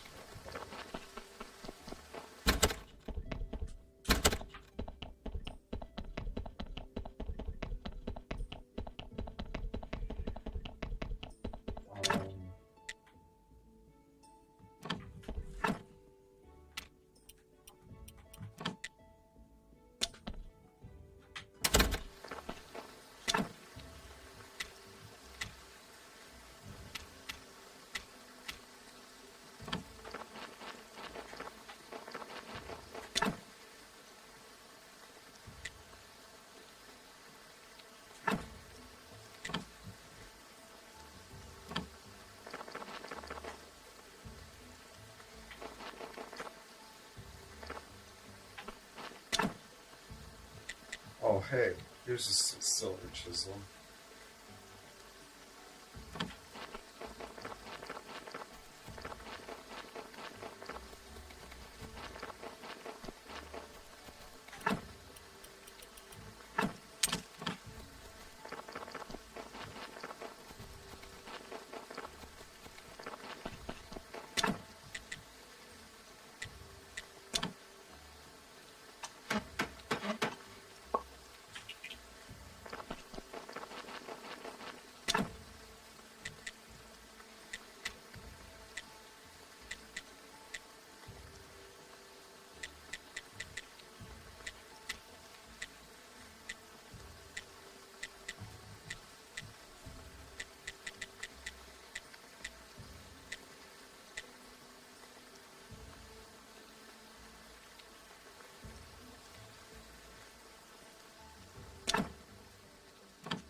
What?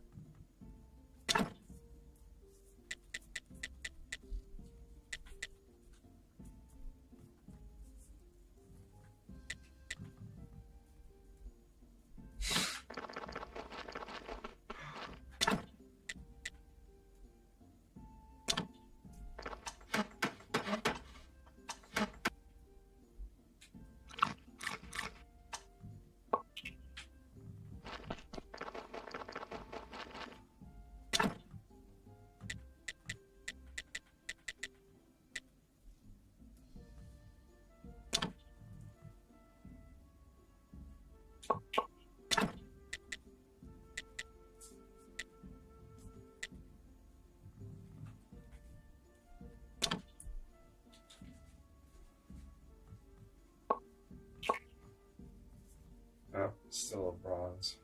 So, alright. Alright, so.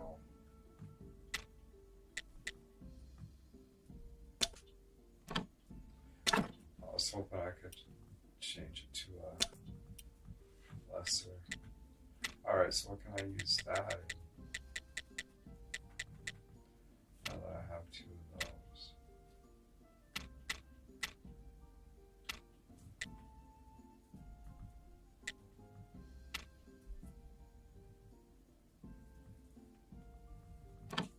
Nothing.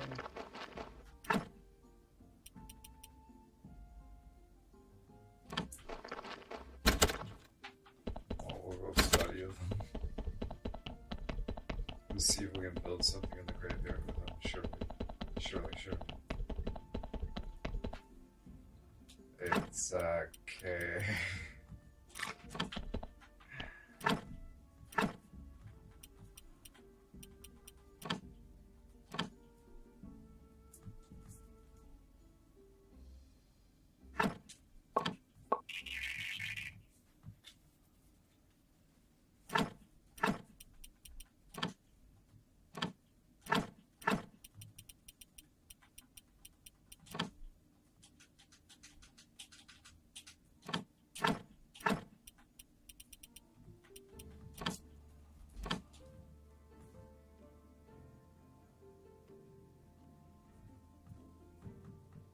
Late night key for delivery. Yeah.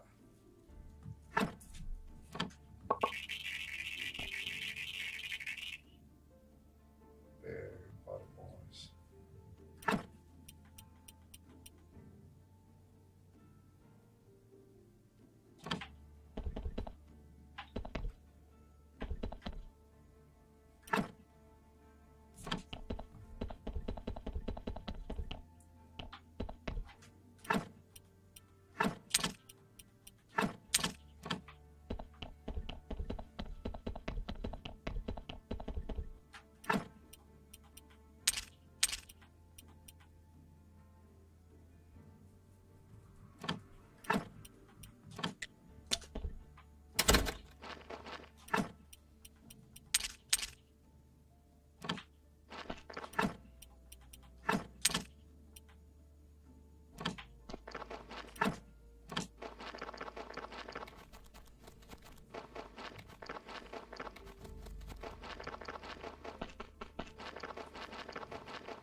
Alright, I gotta build a bunch of these until I run out of those, and then I'm gonna make these the porcelain funeral urns. But I also gotta get those silver statues going.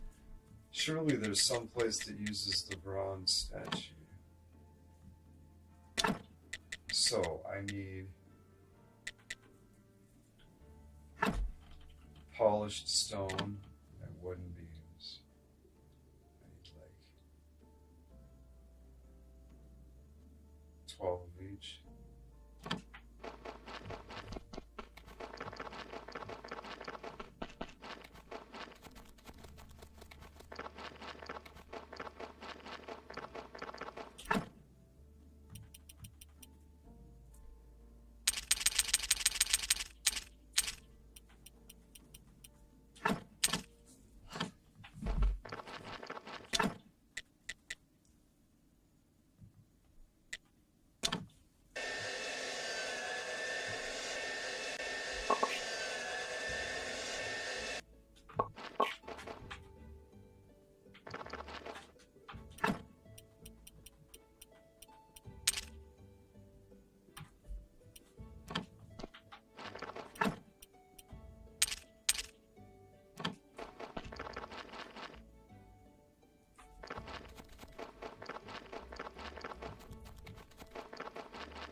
That's fucking shite ball.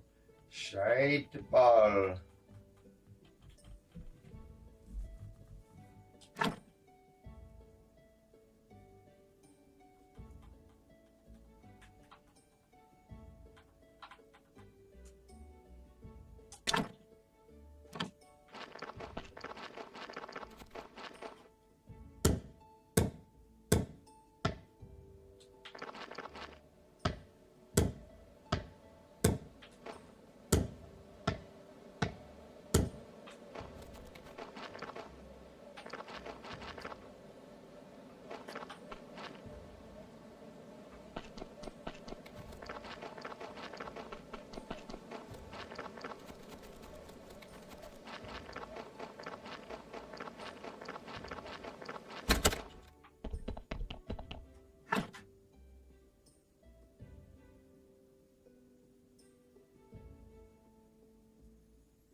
All right, so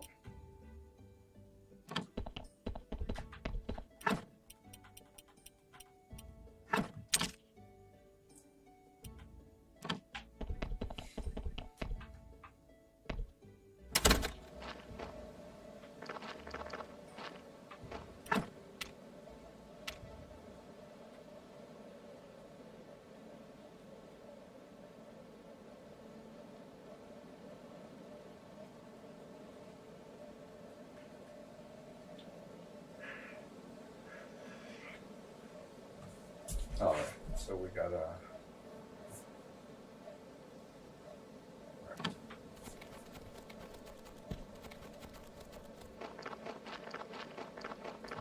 so Miss Charm's quest is waiting on the astrology quest, and so is the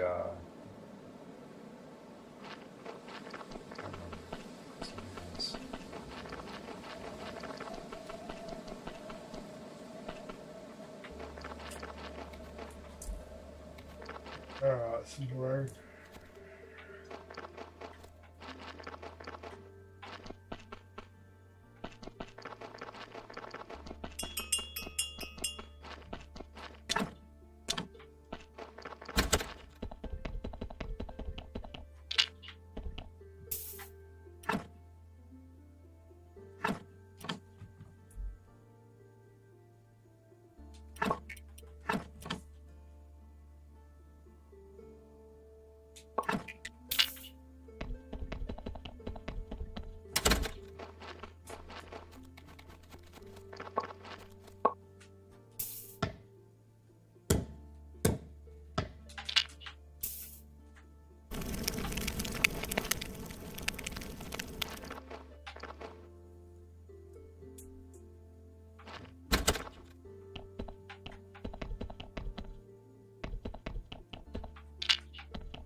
Oh, disgusting animaggot. It's been a while.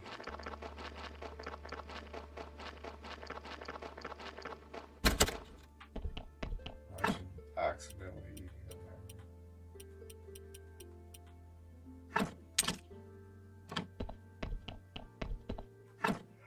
a maggot. Okay, and then I'm like, oh, I'm getting tired. I've been streaming for 4.5 hours almost. It is 1:30 a.m.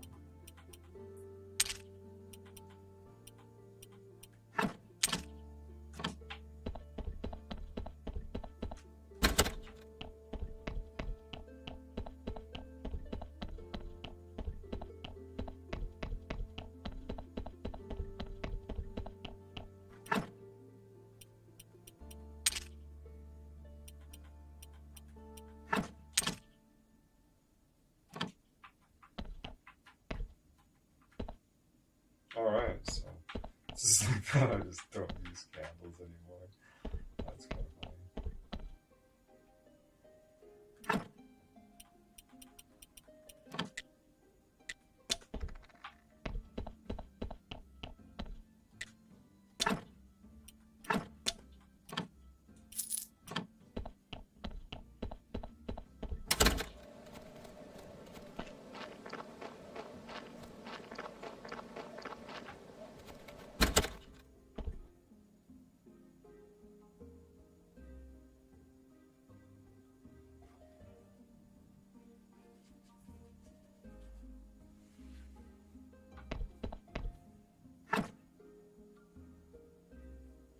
Crates sold 4.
Yeah, they had. I was like, shit, they're only 4.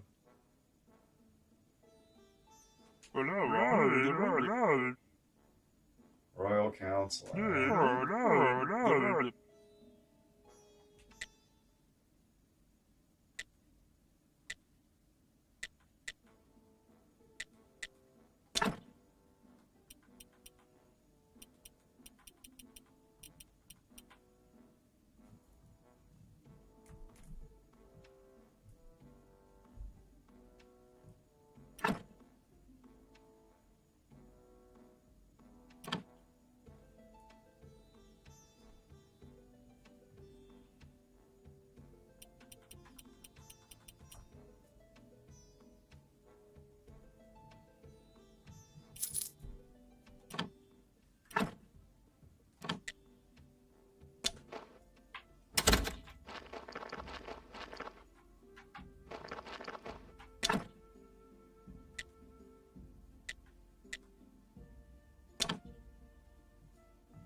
Dude, can I do anything with it? Sell it.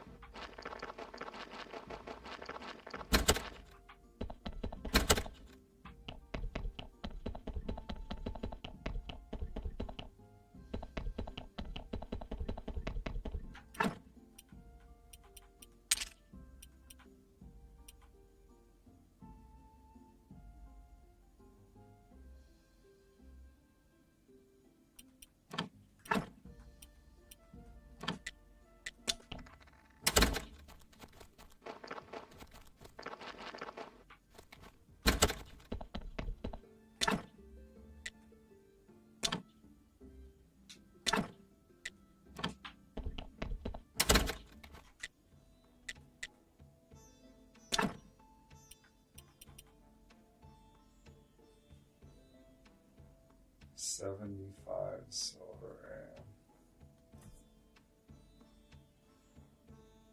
wonder how much cause I bought the diamond for 30 silver.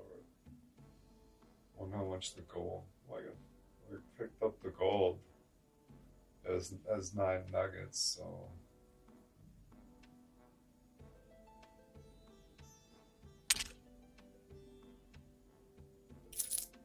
I'm like, as soon as I seen it would put me over to 4 gold, I'm like, oh yeah.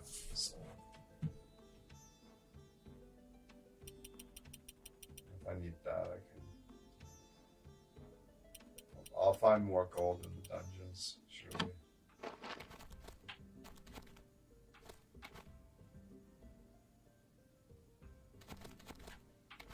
Alright, so the onion production is completely automated.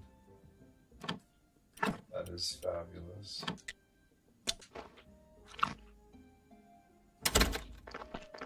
Alright, so this guy's gonna do it automatically. He's gotta load it in. We need seeds. We need seeds. We need to make more speed.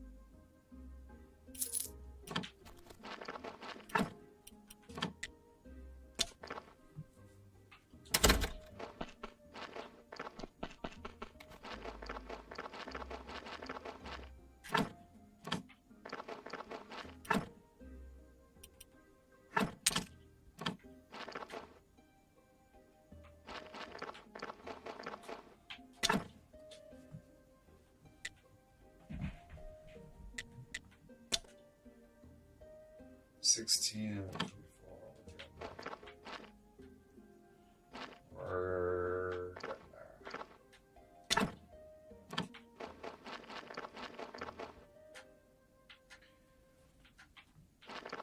Alright, so what do I...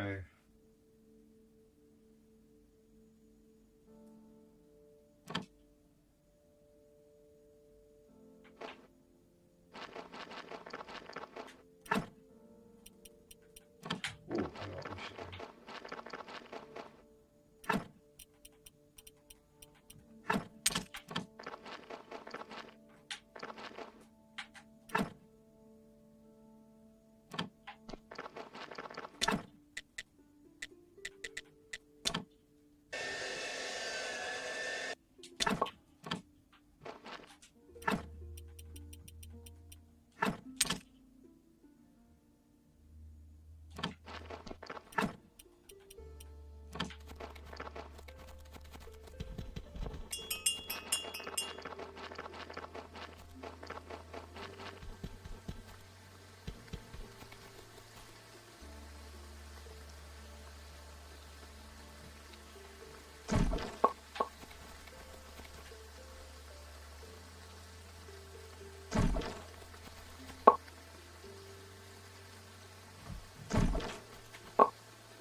I'm sure hoping I get that 1B. Well, 2Bs.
I've been getting tired for a while, but we have officially crossed the threshold of 4:30. So keep looking back in here because I can't. Oh yeah, the nails. And yes, we are going to get some rest. We're going to come back strong in about 6 or 7 hours, because this is going to be an afternoon nap at 2 in the morning. Come back strong in about 6 or 7 hours with my regular morning stream, aka evening stream. Got our little sleepy poo in. This is the preview of what my life will look like for the next couple hours. So if you haven't subscribed yet, wow, thanks for hanging out, everybody. It's awesome. You guys are here. And Nessie, Lemon, Daniel, and all the others.